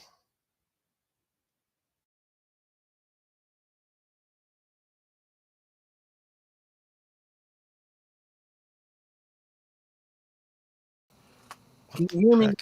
Yes. Well, hello? Can you hear me? Anyway, Boomer? LCD was bad for screen performance. Yes, it was. Boomer, can you hear? No, Boomer's gone. Can you hear me now, Boomer? Okay. Hello? I can hear you. So you got disconnected, and then I thought it happened to me again. Okay. I literally had a bunch of tabs open. I had a bunch of tabs open trying to find stuff because I figured I was going to have to run with this article in your absence, and then, you disappeared, and you've got almost no connection. I'm looking right at the thing that's got a big red exclamation point saying that your bandwidth is almost non-existent. You can tell my bandwidth on your side? Yeah, mine is maxed out. Netter's just missing one bar, and you have none, and it's got an emergency sign over it. Oh. We got to Yeah. figure out what's going on. Yeah, And you're roboting now too. they were doing connection stuff earlier today. Hold on, I'm going to try one more thing, all right? Okay. Meanwhile, I'm going to go ahead and reopen this and try to see if I can't find the notes and work with them. There it is. I'm going to close all the rest of this out. All right, can you hear me now? All Am I right. better? Yes, Yes. I can. Where were we? We were just telling you that the OLED Switch has a better screen. It's $100 off, and Walmart basically told Nintendo, no, we're not going to increase the price. We're actually going to lower the price. I just thought it was an interesting article because it's basically a retailer saying no. Yeah. Okay. And Yes. this was, I'm not sure if we even brought this idea up. We may have done. But keep in mind that all of this talk about the prices of these things, there's what they're actually charging the stores, and then there's suggested retail price, and I think the retailers are going, no, we can't go that high, or we're not going to sell anything. We still need to make money here. So it's like the outlet, in this case Walmart, is starting to go, yeah, you're kind of pricing yourself out of the market. So this is what we're going to sell it for, Yeah. Okay. And welcome, Basically, Clue Channel. Thank you so much. And I agree very much with Geek Flag. F Nintendo. I agree 100%. Well, I still like the regular Switch, and I'm happy to keep playing games on my regular Switch. I just have no interest in the Switch 2 because it's just it's awful. But anyway. But has Nintendo found a way to brick that yet? Because they'll try. I hope not. Then it's over. I don't know what to say. I think if they could figure out a way to do it, they'd done it by now. But we might have some good news on the Pirates of the Caribbean front. Even if it's not good news, it's interesting news. Yeah. Jerry Bruckheimer thinks Johnny Depp would hop aboard a new Pirates of the Caribbean. Yep. And so Johnny Depp reportedly is considering a return to one of his most popular roles, Captain Jack Sparrow. Pirates of the Caribbean producer Jerry Bruckheimer tells EW that he's in talk with Depp about reprising the swashbuckling character in a sixth Pirates film. Yeah. If he likes the way the parts were in, I think we would do it, Bruckheimer says. It's all about what's on the page, as we all know. Depp had previously claimed that Disney had sent him overboard after ex-wife Amber Heard published a 2018 op-ed about domestic abuse. Now, I will say this for Disney. I mean, we picked on Lucasfilm for what they did to Gina Carano, but I don't think they ever officially said, oh, we cannot work with Johnny Depp anymore and we disavow him. I don't think they ever did anything that stupid, right? We weren't making another Pirates movie. Right. It wasn't Disney yes. It wasn't Disney that did it. It was who's the one that put out the Harry Potter films? Warner's did that. Warner's Yeah, were the one that kicked them to the curb. cool. Disney could Yeah. just say, "Oh, well, we never ruled Johnny Depp out. We just didn't have another Pirates of the Caribbean script made up yet. We were kind of reworking it. But yeah, we'd love to see him back." It was very That's what they clear, can though. say. Yes. It was very clear, though, from what Johnny Depp had said, is that he didn't want to work with Disney anymore. I don't remember. He said something like however many $1 million and 100 alpacas if they want to get him back. So I think they might have thrown him under the bus privately, but they didn't do it publicly.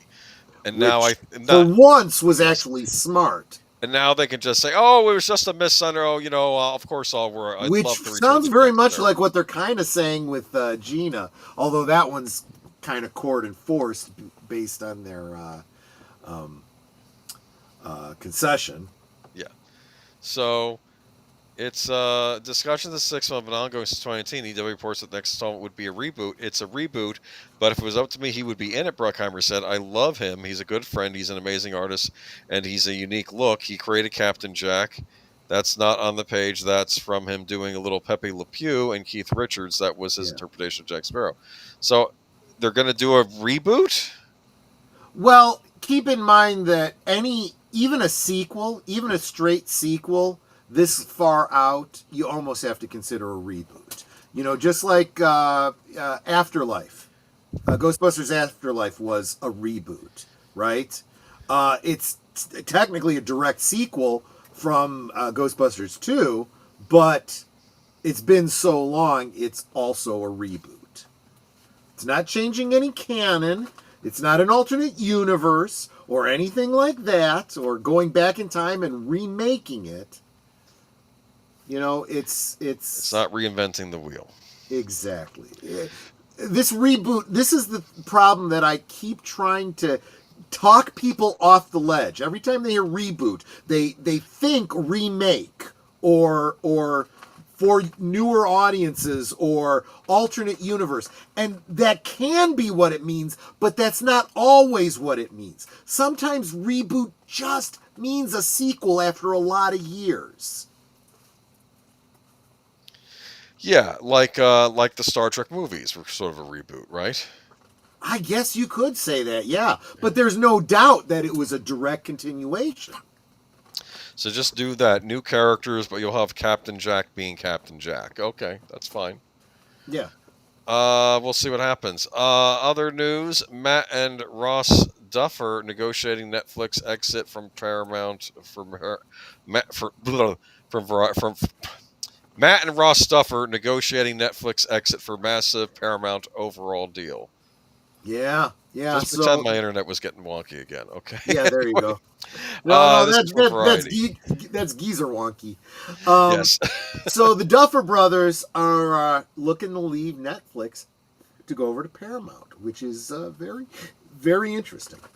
Yeah, in Hollywood's cutthroat deal-making ecosystem, stranger things often happen. Like Matt and Ross Duffer moving from Netflix for a rich new overall deal at Paramount. The Duffer Brothers, creators of Netflix juggernaut Stranger Things, are in advanced negotiations to exclusively create film and television with an emphasis on tentpole movies at the legacy studio just taken over by David Ellis and Skydance. The move would reunite the Duffers with Sidney Holland, Paramount's new head of streaming, who greenlit Stranger Things at Netflix. Oh, that's interesting. So they do have a friend over there. The pair would also work with Josh Greenstein and Dana Goldberg, who share film and series creative duties. Representatives for the Duffers had no immediate comment. A Paramount spokesperson did not immediately return requests for comments. So that's interesting. So, yeah, I mean, these are the Stranger Things guys. So let me see. Before Stranger Things made him a household name, the Duffer's career almost stalled before it could start when Warner Brothers sat on the directorial debut, the post-apocalyptic thriller Hidden, for years after they'd made it, ultimately dumping it into the video-on-demand market. M. Night Shyamalan, however, liked their script for the film so much that he hired them as writers on his 2015 Fox series, The Wayward Pines. Interesting. I didn't realize they were involved with that. So, it sounds like Warner Brothers screwed up with them. Warner Brothers had them, and they threw them away. That's what it looks like. That's always the case. You gotta hold on to good talent. Disney. I mean Netflix. Well, Netflix. In Netflix defense, Netflix gave them free reign on Stranger Things, but I guess now they want to move on to a better deal. Plus, I think they want to make movies, like big budgeted movies that might get sent out to theaters. I think that's what their next goal is. So, we'll see. Let's move on though to the next article. A certain captain is back in the news. Captain Archer. Getting back to our good old days. Yeah, absolutely. This was Captain Archer, and Scott Bakula talks Star Trek United, and producer reveals more details on proposed series. Last Friday, Trek Movie exclusively broke the news that Star Trek Enterprise star Scott Bakula had teamed up with Voyager and Enterprise writer-producer Mike Sussman on a pitch to return to the franchise in a new series centering around Federation President Jonathan Archer. They envisioned the show as a political thriller and a family drama set in those chaotic formative years of the Federation.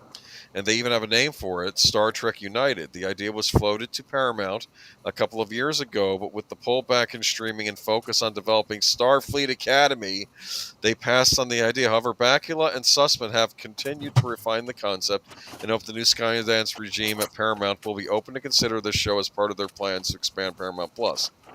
Over the weekend at SLTV's Trek to Vegas, Scott Bakula made his first convention appearance since 2016. The subject of Star Trek United came up and he offered some brief thoughts. Mike Sussman also appeared on a panel over the weekend and revealed more details about the vision for the potential series. During his panel appearance on Sunday afternoon, Bakula kept the packed convention auditorium entertained with funny stories from his time in the franchise, other genre shows, and more. I'm sure he talked about Quantum Leap. He even took time out to record a message to a fan's mother whose cancer kept her from attending. But at one point, the actor took a fan question about where he would have liked to go with Archer at Enterprise not been canceled in its fourth season, and also if he could talk about the United pitch. He started talking about how Enterprise wrapped up. Because we were being canceled, and there was a good chance we would have been canceled after 3 seasons if Gary Hart hadn't kind of gone to the mat for us. So we got the extra season 4 to kind of complete the whole Xindi thing, which thank goodness we did, because I thought it was pretty amazing television. I loved that, and it really was great writing. And man, we had some good actors come on all the time on that show. I didn't recognize half of them due to alien makeup, so we crushed the ending of the show to wrap things up. But I think the goal was for that to happen more slowly and for Archer to kind of start forming the bones of the Federation. And I think that would have been really, really exciting to do. So I'm sorry we didn't get to lean into that. So former Enterprise lead then pivoted to carefully talk a little bit about United. There's nothing I'm going to say about United at this point. There's a great writer, Mike Sussman, and I have had conversations about the possibility. I'm just going to say we will close on that. You never know. Yeah. As reported earlier, Star Trek United concept would see Bakula as president, Archer helping shape the early Federation, as he wished he had a chance to do had Enterprise continue. So this would be Archer, I guess, as the first Federation president. Is that right? Yes, exactly. Which, again, that was established canon from, that last episode, but still. What do you think? Do you like the idea of Star Trek United? I absolutely do. This is definitely one of those Trek projects that, you know what?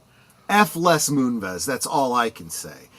He hated Trek. He wanted it gone. He didn't care what the fans liked and didn't like. And it started this whole concept of you're going to like what we tell you to like or go screw yourself. And it was the beginning of the downfall for both Paramount and CBS and all the problems that they've been dealing with for so long. It'll be Star Trek West Wing. Haha, don't joke. Maybe that's what they're planning. That actually isn't a terrible idea. I mean, like I said, this really should be it's what they've never done a Star Trek series like that. I'll say that. Yeah, and I almost feel like this is the kind of show that, just like you had Next Generation and Deep Space Nine, where you had the Enterprise out doing the exploration, and you had the Starbase, on the fringe. It would probably be good to have 2 series, one, related to the Enterprise, and one related to what's going on back at the Federation, and have them have crossovers and stuff like that, because there is political story to tell there, and there is put a pin in that, Nate. We'll get to that in just a second. But yeah, I think it could be a really great idea, and it really was the story that Enterprise was anticipated to get to. They just took too damn long to get to it. So Admiral Teague is bringing up that just because it was turned down by Kurtzman doesn't mean it would have been good if it... Yeah, well, I don't know. No, that's absolutely true. It really depends who you have in charge of it.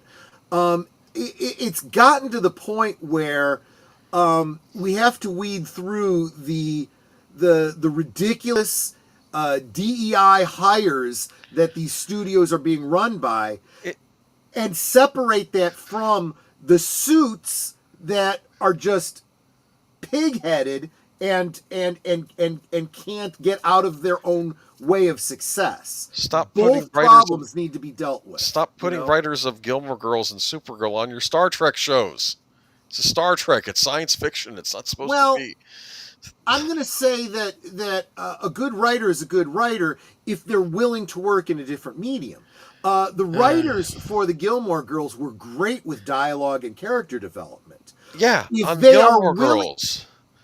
if they no, because character development and dialogue is a universal in storytelling, but you have to be able to get your head out of this modern day whatever your life is that you want to communicate and start looking at the medium you're working in. Right, you don't work with you don't work with metals the way you do with plastics. You don't work with pencils the way you do with paints, and you don't work with Star Trek the way you do with Stars Hollow. You know, you have to know the lore that you're writing for, and if you're unwilling, then you absolutely are the wrong person for it. But if you're someone like Nick Meyer, who had no knowledge of Star Trek, but took the time to look at it and understand it and go, I can do this. In fact, I might even be able to elevate it. And boom, he did. Just please, I don't know though. Is this going to be another Kurtzman Trek show, or is this going to be something unique and back in the old timeline and all that? I mean, I'm just. Yeah, his follow-up statement is actually really good. The Trek writers are failed young adult novel writers. Yeah, well, there's a lot of truth there. There are, I believe, there's probably some good writers there. They're just not allowed to be good writers, so we wouldn't know about it. You got to understand, it's also the showrunners that are the biggest problem. You need a complete overhaul over there. Jessica Hardo says, Troy, I would have liked to have seen a Star Trek West Point cadet being educated, the older generation of cast members get a new cast. Yeah, well, they toyed with that in Star Trek: The Wrath of Khan, and that's probably what a Star Trek, a Starfleet Academy show A real Starfleet Academy would be, absolutely. You know what? You might want to get on to the next one, because we're actually starting to get on to a lot of the points that are... Yes. J.J. Abrams will produce next 2 Star Trek movies from that Park Place. This is from the article from that Park Place. Oh my gosh, excuse me. Wait, break, pause. First, I want to thank RubyHoove for the gifted membership that went to Mark Daly. Welcome back to membership, Mark Daly. Thank you so much, RubyHoove and Mark Daly. Ruby, I hope you're doing well. I know the last I heard, you'd been in the hospital for some tests. I haven't heard the follow-up to that. I really do hope that you're doing well. Thank you so much. And I wanted to restart because I was sneezing, and obviously when I clip this, I don't want it to start out with me sneezing and hacking. So go ahead, let's start over. That's that scene from Star Trek Star Trek Into Darkness, not Insurrection. Star Trek Into Darkness, where Spock was screaming Khan because he got all angry and then punches. What was I just saying about writers that don't want to work in the medium that they're working in? I remember seeing Star Trek Into Darkness, and I was like, oh, that was not good. No, I really did not like Star Trek Into Darkness, and I tried cutting the first movie some slack, and then I see Into Darkness, and it's like you wanted to redo Wrath of Khan, but you've done it worse. Well, my problem with it is, with the way that they're writing Star Trek and the plot points from this particular movie, why isn't Khan like in some research facility strung up? With tubes where they're extracting blood from him like vampires, to keep other people alive indefinitely. It's ridiculous. Terrible story writing. Oh, right. That nonsense with Dr. McCoy bringing Kirk back to life for no reason. That's exactly. Negating the entire point of the sacrifice. Blood. Yeah, exactly. Okay, so Paramount Pictures has announced the development of 2 new Star Trek films, both under production umbrella of J.J. Abrams. Okay, according to a recent Deadlight report, one project promises a return of Captain Kirk and his iconic crew, while the other introduces fresh characters directed by Toby Haynes of Andor fame. On the surface, this sounds like a bold expansion of the franchise, but with Abrams at the helm, the architect of the divisive Kelvin Timeline movies and his longtime collaborator Alex Kurtzman looming in Yeah. the background as a key figure in modern Trek, many fans fear this will deliver more of the action-heavy, lore-bending spectacle that's left traditionalists cold for over a decade. I feel like it's been over more than a decade at this point. The And announcement comes as Paramount and under Skydance ownership positions Star Trek as a priority across the company. According to co-chair Dana Goldberg, the first film, scripted by Steve Yoki, will reunite familiar faces like Kirk and Spock, presumably picking up from Kelvin timeline established in Abrams' 2009 reboot. The second, penned by Seth Grahame-Smith and produced alongside Simon Kinberg, aims to explore new territory with Haynes directing. No release dates or plot details have been revealed, but Abrams' involvement in both ensures his signature style will permeate these projects. So that means plenty of lens flare, right? yes, exactly. Oh, no. No, no, no, Yeah. no, no, no, So no. let me put. We had to bring this article up because it's out there, but I do want to temper this with a little bit of wisdom. Keep in mind that we've seen this play out over and over and over again over on the Disney side, with Kathleen Kennedy constantly saying that this person is going to do a movie and this person's getting a trilogy, and we've got this movie coming out. We're planning to do this, we're planning to do that, and these things never come to fruition.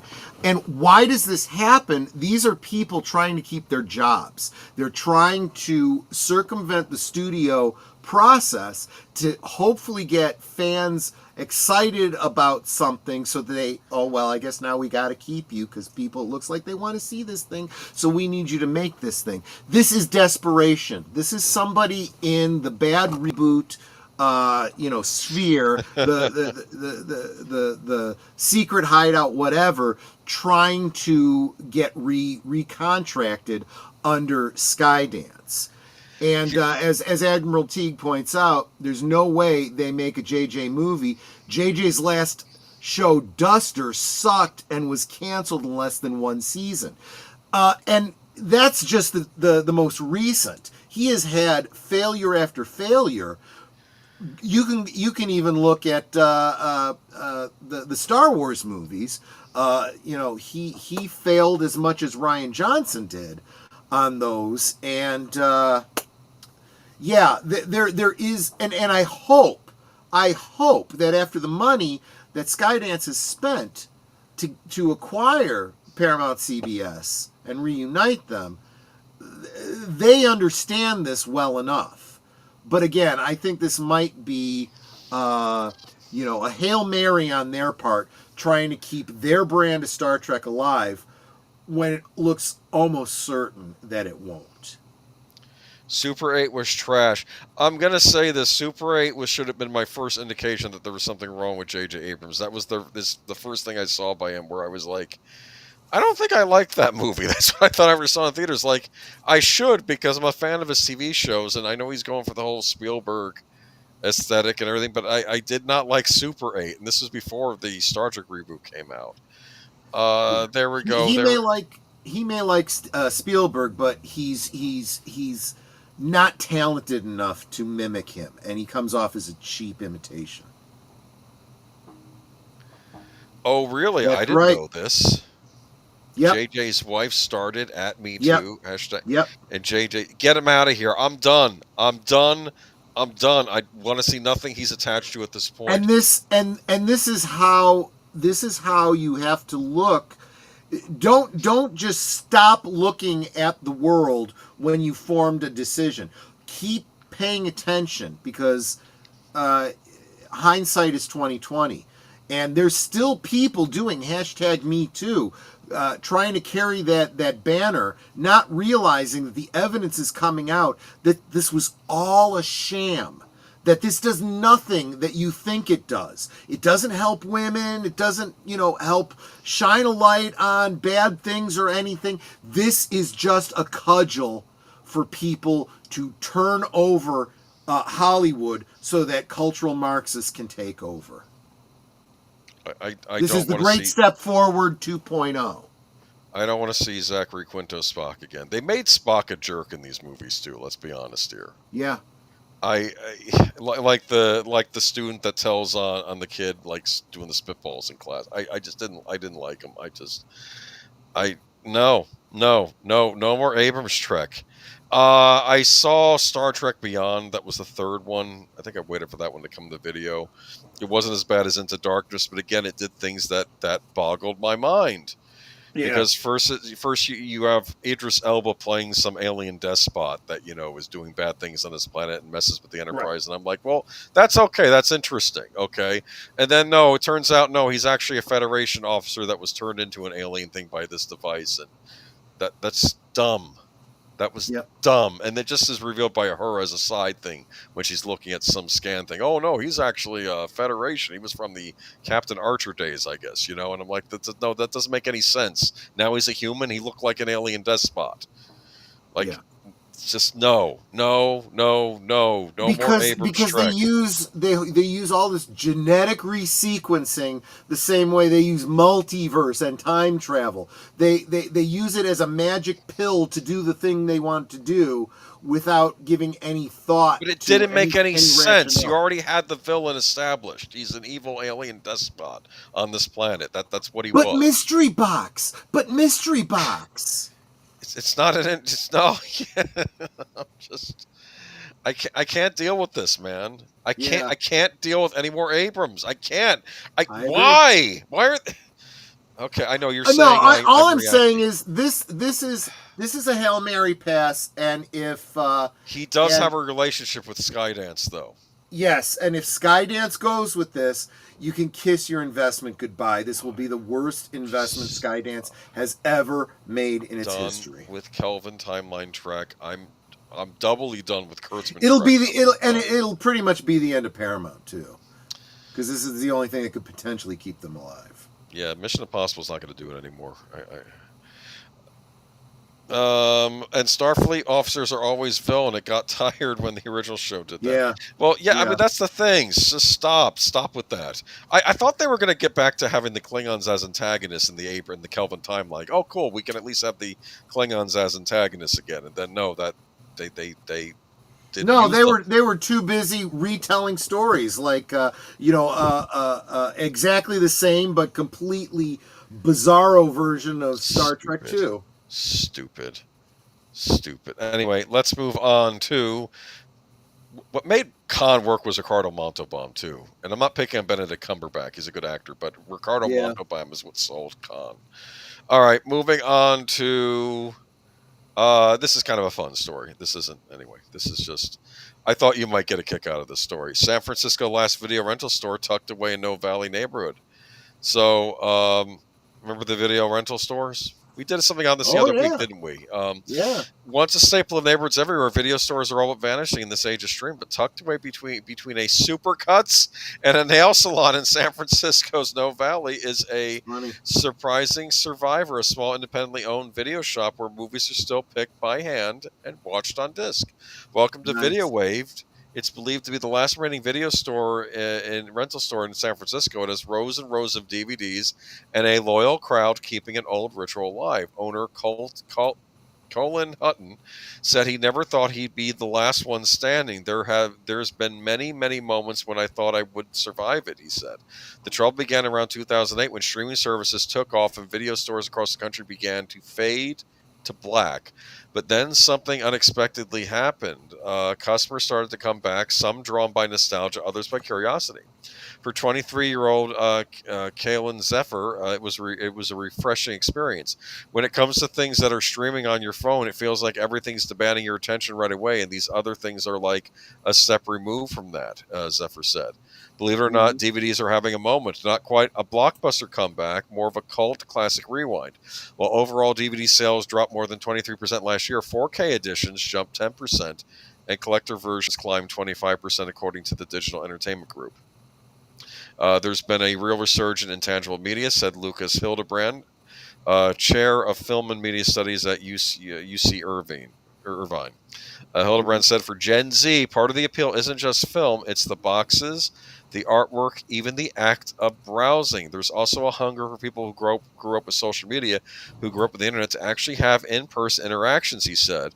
Ironically, the future of the store may depend on the very thing that nearly wiped it out, a subscription model. Hutton said he had 550 subscribers, just enough to keep video away from avoiding the final cut. With my business model being subscription, I had 150 more subscribers. That would be the difference between not making it and making it, Hutton said. So I thought this was interesting that Gen Z is now wanting to go back to physical media, even though they I don't even know if they were able to grow up with it, or they didn't grow up with it as much. No, but what they're seeing Yeah. is, well, first they're hearing the previous generations talking about it. They understand the concept. And now they're starting to see a lot in the games, but also in the streaming and so forth, realizing you don't own anything and you have zero control.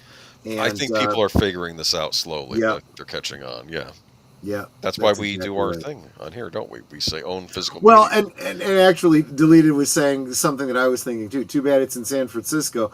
And not only do they have to deal with the problems that their business model has to deal with, they have to deal with a lot of things that hurt business in California, and we'll just leave it at that.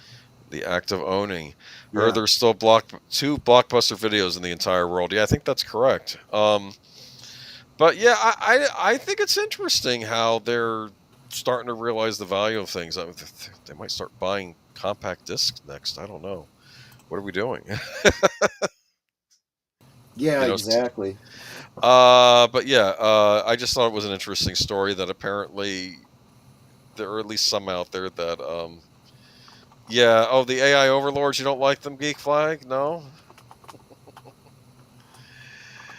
And our final story of the night, this is going to get a mini rant from me. Okay. McDonald's debuts latest Happy Meal collaboration.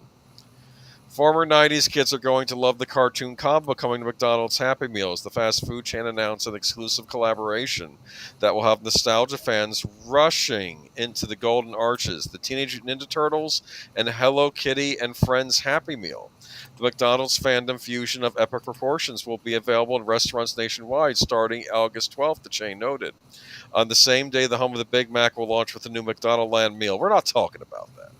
Inspired by the mystical world first created. So that's for the old timers. I think they make these adult Happy Meals that are more representative, like the 1970s McDonald's that you can buy. Okay, but 12 figures will be available to collect, each one a fusion of the 2 cartoon classics. Think Donatello with a dash of cinnamon roll, or Kuromi rocking Michelangelo's fierce attitude, McDonald's menu spotter read. Each Happy Meal comes with one of 12 figures and a character card that shares their unique skills and backstory. McDonald's stressed that the 3-way collaboration will be available only for a limited time, so race to your nearest McDonald's and collect them all before they vanish into the fandom multiverse. Oh, Now, gosh. I'm sorry, I gotta talk a bit about this. Okay.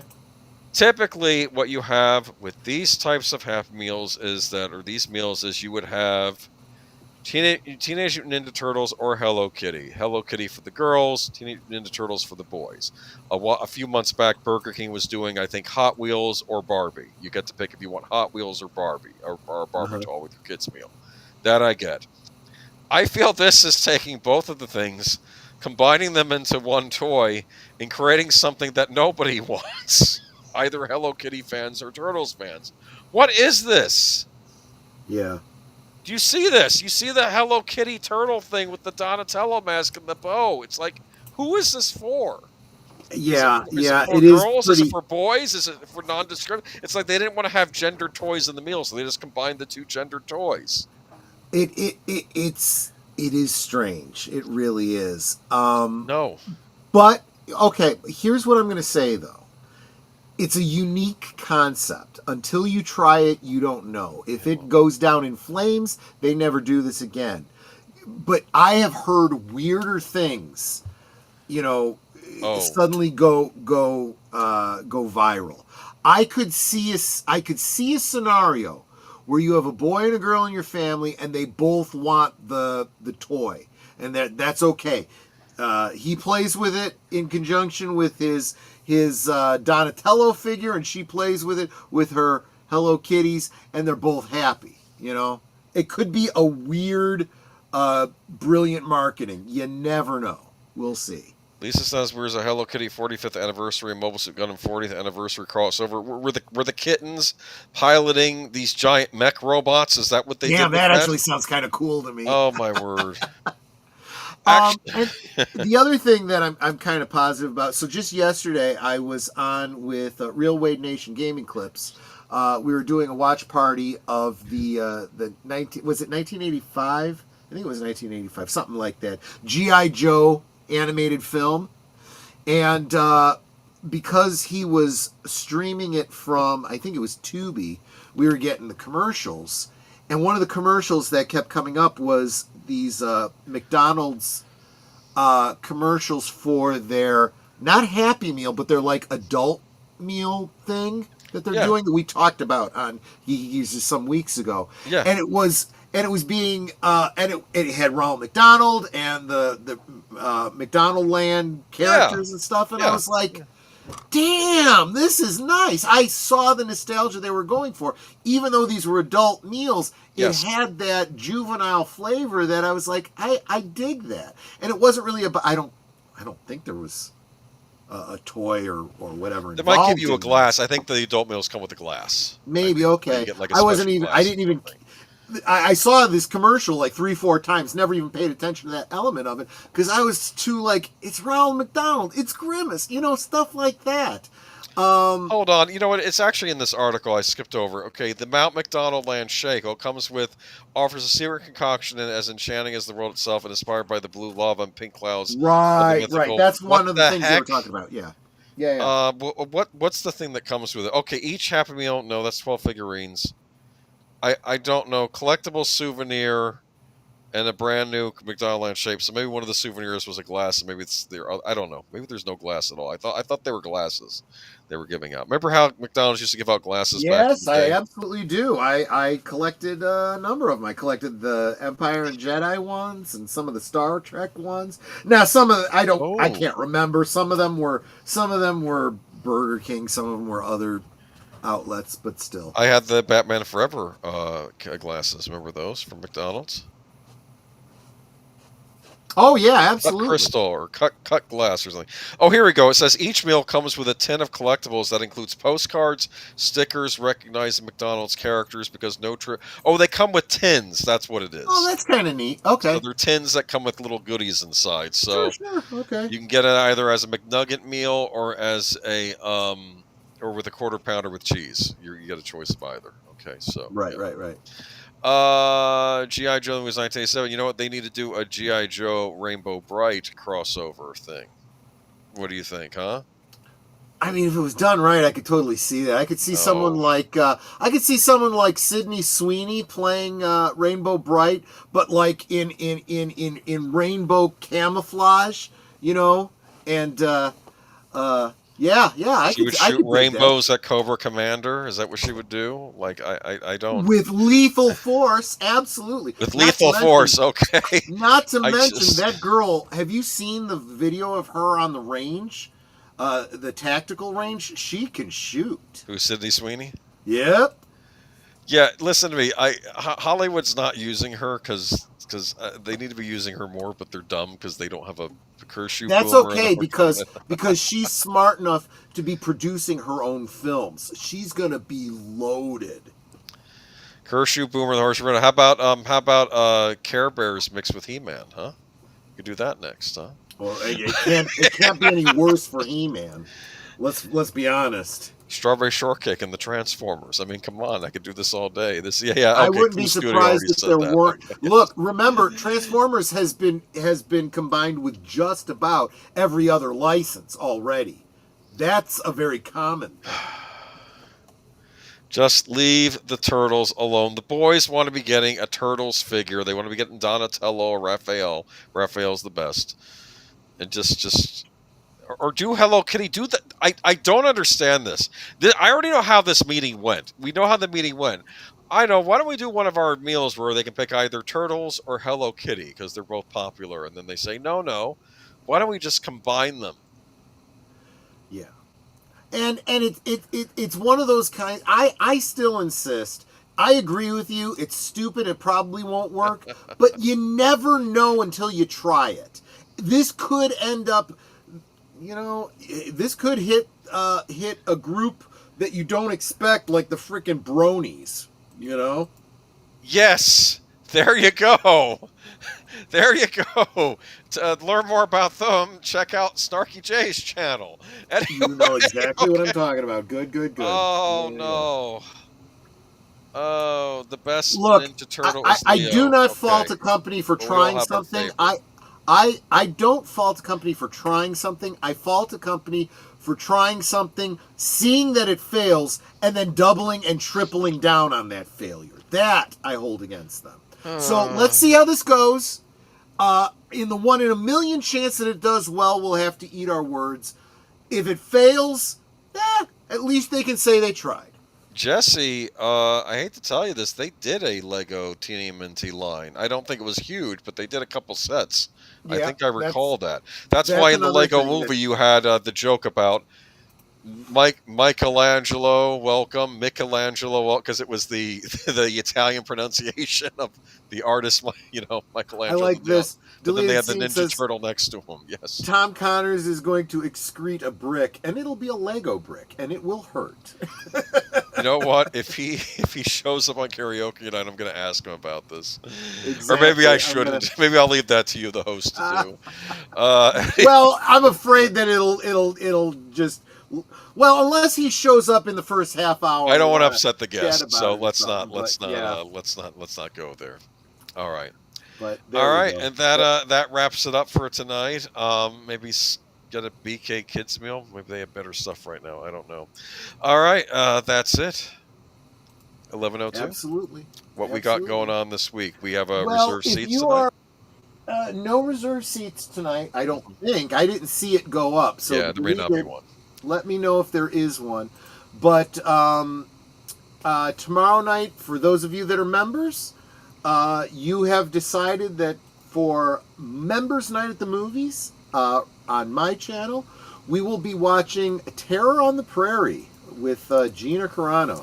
You asked for it, I will deliver. Membership, just remember, if you're not a member, it's only $2 a month.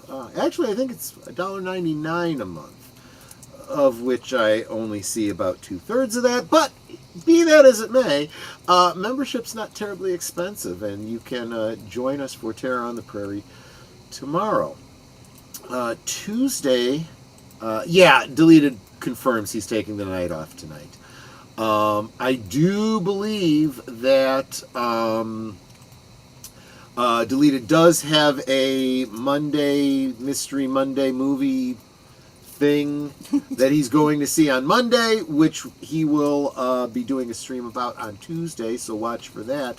But then Tuesday at 7:30, join us on Deleted Scenes and Affiliates for Live from Sparkwood and 21, our love letter to Twin Peaks and to David Lynch, followed thereafter by the next episode of Blake 7.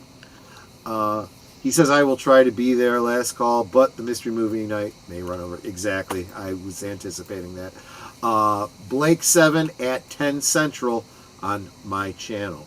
Thursday on Netter's Network, Netter has a very special guest, Tony of Stark of Iron. I got to get that promo put together for tomorrow, but that will be a lot of fun. I've guested on his channel at least twice. It's always a lot of fun, and you can get to know him on Thursday. And then Friday, let's see. Friday is, we just did your movie last night, so it is Big Al night on Saturday, so that means there's no Films with Friends on Friday. So last call, 9 o'clock on Friday night, 9 Central on Friday night. Very special karaoke stream. Looking forward to that. You guys put your money where your mouth is. Not only did you want to make sure that you got your karaoke stream and got me singing, you anteed up to make sure that Netter will have to sing as well. So Netter You will poor be singing, things. yeah, on Friday at the karaoke stream. Thank you so much, CluuStudio, celebrating 9 months of membership. Can you cut an edit of you rapping "Bust a Move" to the original track? Wow. You know what? Bring that up on Friday. I can't promise to do it on Friday, but if you bring it up on Friday, we'll put it to put your money where your mouth is. If enough people want me to do that, I will do an exclusive Rumble Troy doing "Bust a Move" that for all of you. But I would have to rehearse that and yeah, I'll do it to the original musical track. I can do that. Sure, no problem. Yes, but you're talking to a white boy who doesn't know how to rap. That's why it's funny. That's why Clue wants it. Yeah. Oh, and he's like, "Oh, I'll donate. But Clue, make sure you bring it up on Friday and remind me so I can start a goal for that. Then I'll have to think what dollar value makes that worth it. What's it worth to you, $2.15. You really think I'm that cheap? I'm not saying a word. Yeah, Clue, we'll figure it out. So that's what we're looking forward to. And then Saturday on Big L Presents Films with Friends, because it is Jane Austen August, we will be watching Pride and Prejudice, but no zombies. No. Pride and Prejudice, no zombies with Keira Knightley. I called my boss and asked if I could come in later. He told me to dream on. So I hung up and went back to sleep and thought that was very nice of him. I like that. Pride and Prejudice and Zombies? That'll be in 3 weeks on his channel. That's like the Abraham Lincoln Vampire Hunter. I haven't seen it either. Okay. It was based on a novel, I think, that I haven't read either, so I'm gonna have to look into that. But, all right. So, and that brings us to when? Where are we at? That's it. Then it brings us around to next Sunday and more Geeky Geezers. Yeah, we'll see. I don't know. Hopefully there'll be more. Please, news celebrities, next stop dying. Hopefully We there'll don't be want you to die. more news next week, or we're gonna have to do another deep dive into something. I don't know. But I hope you enjoyed the Enterprise talk. I learned a lot. Yeah. I'll have to check out this show one of these days. Yes. But There you go. all right, y'all have a good week. And we'll see you next time. Take care, everyone. Bye-bye. Bye, sweeties.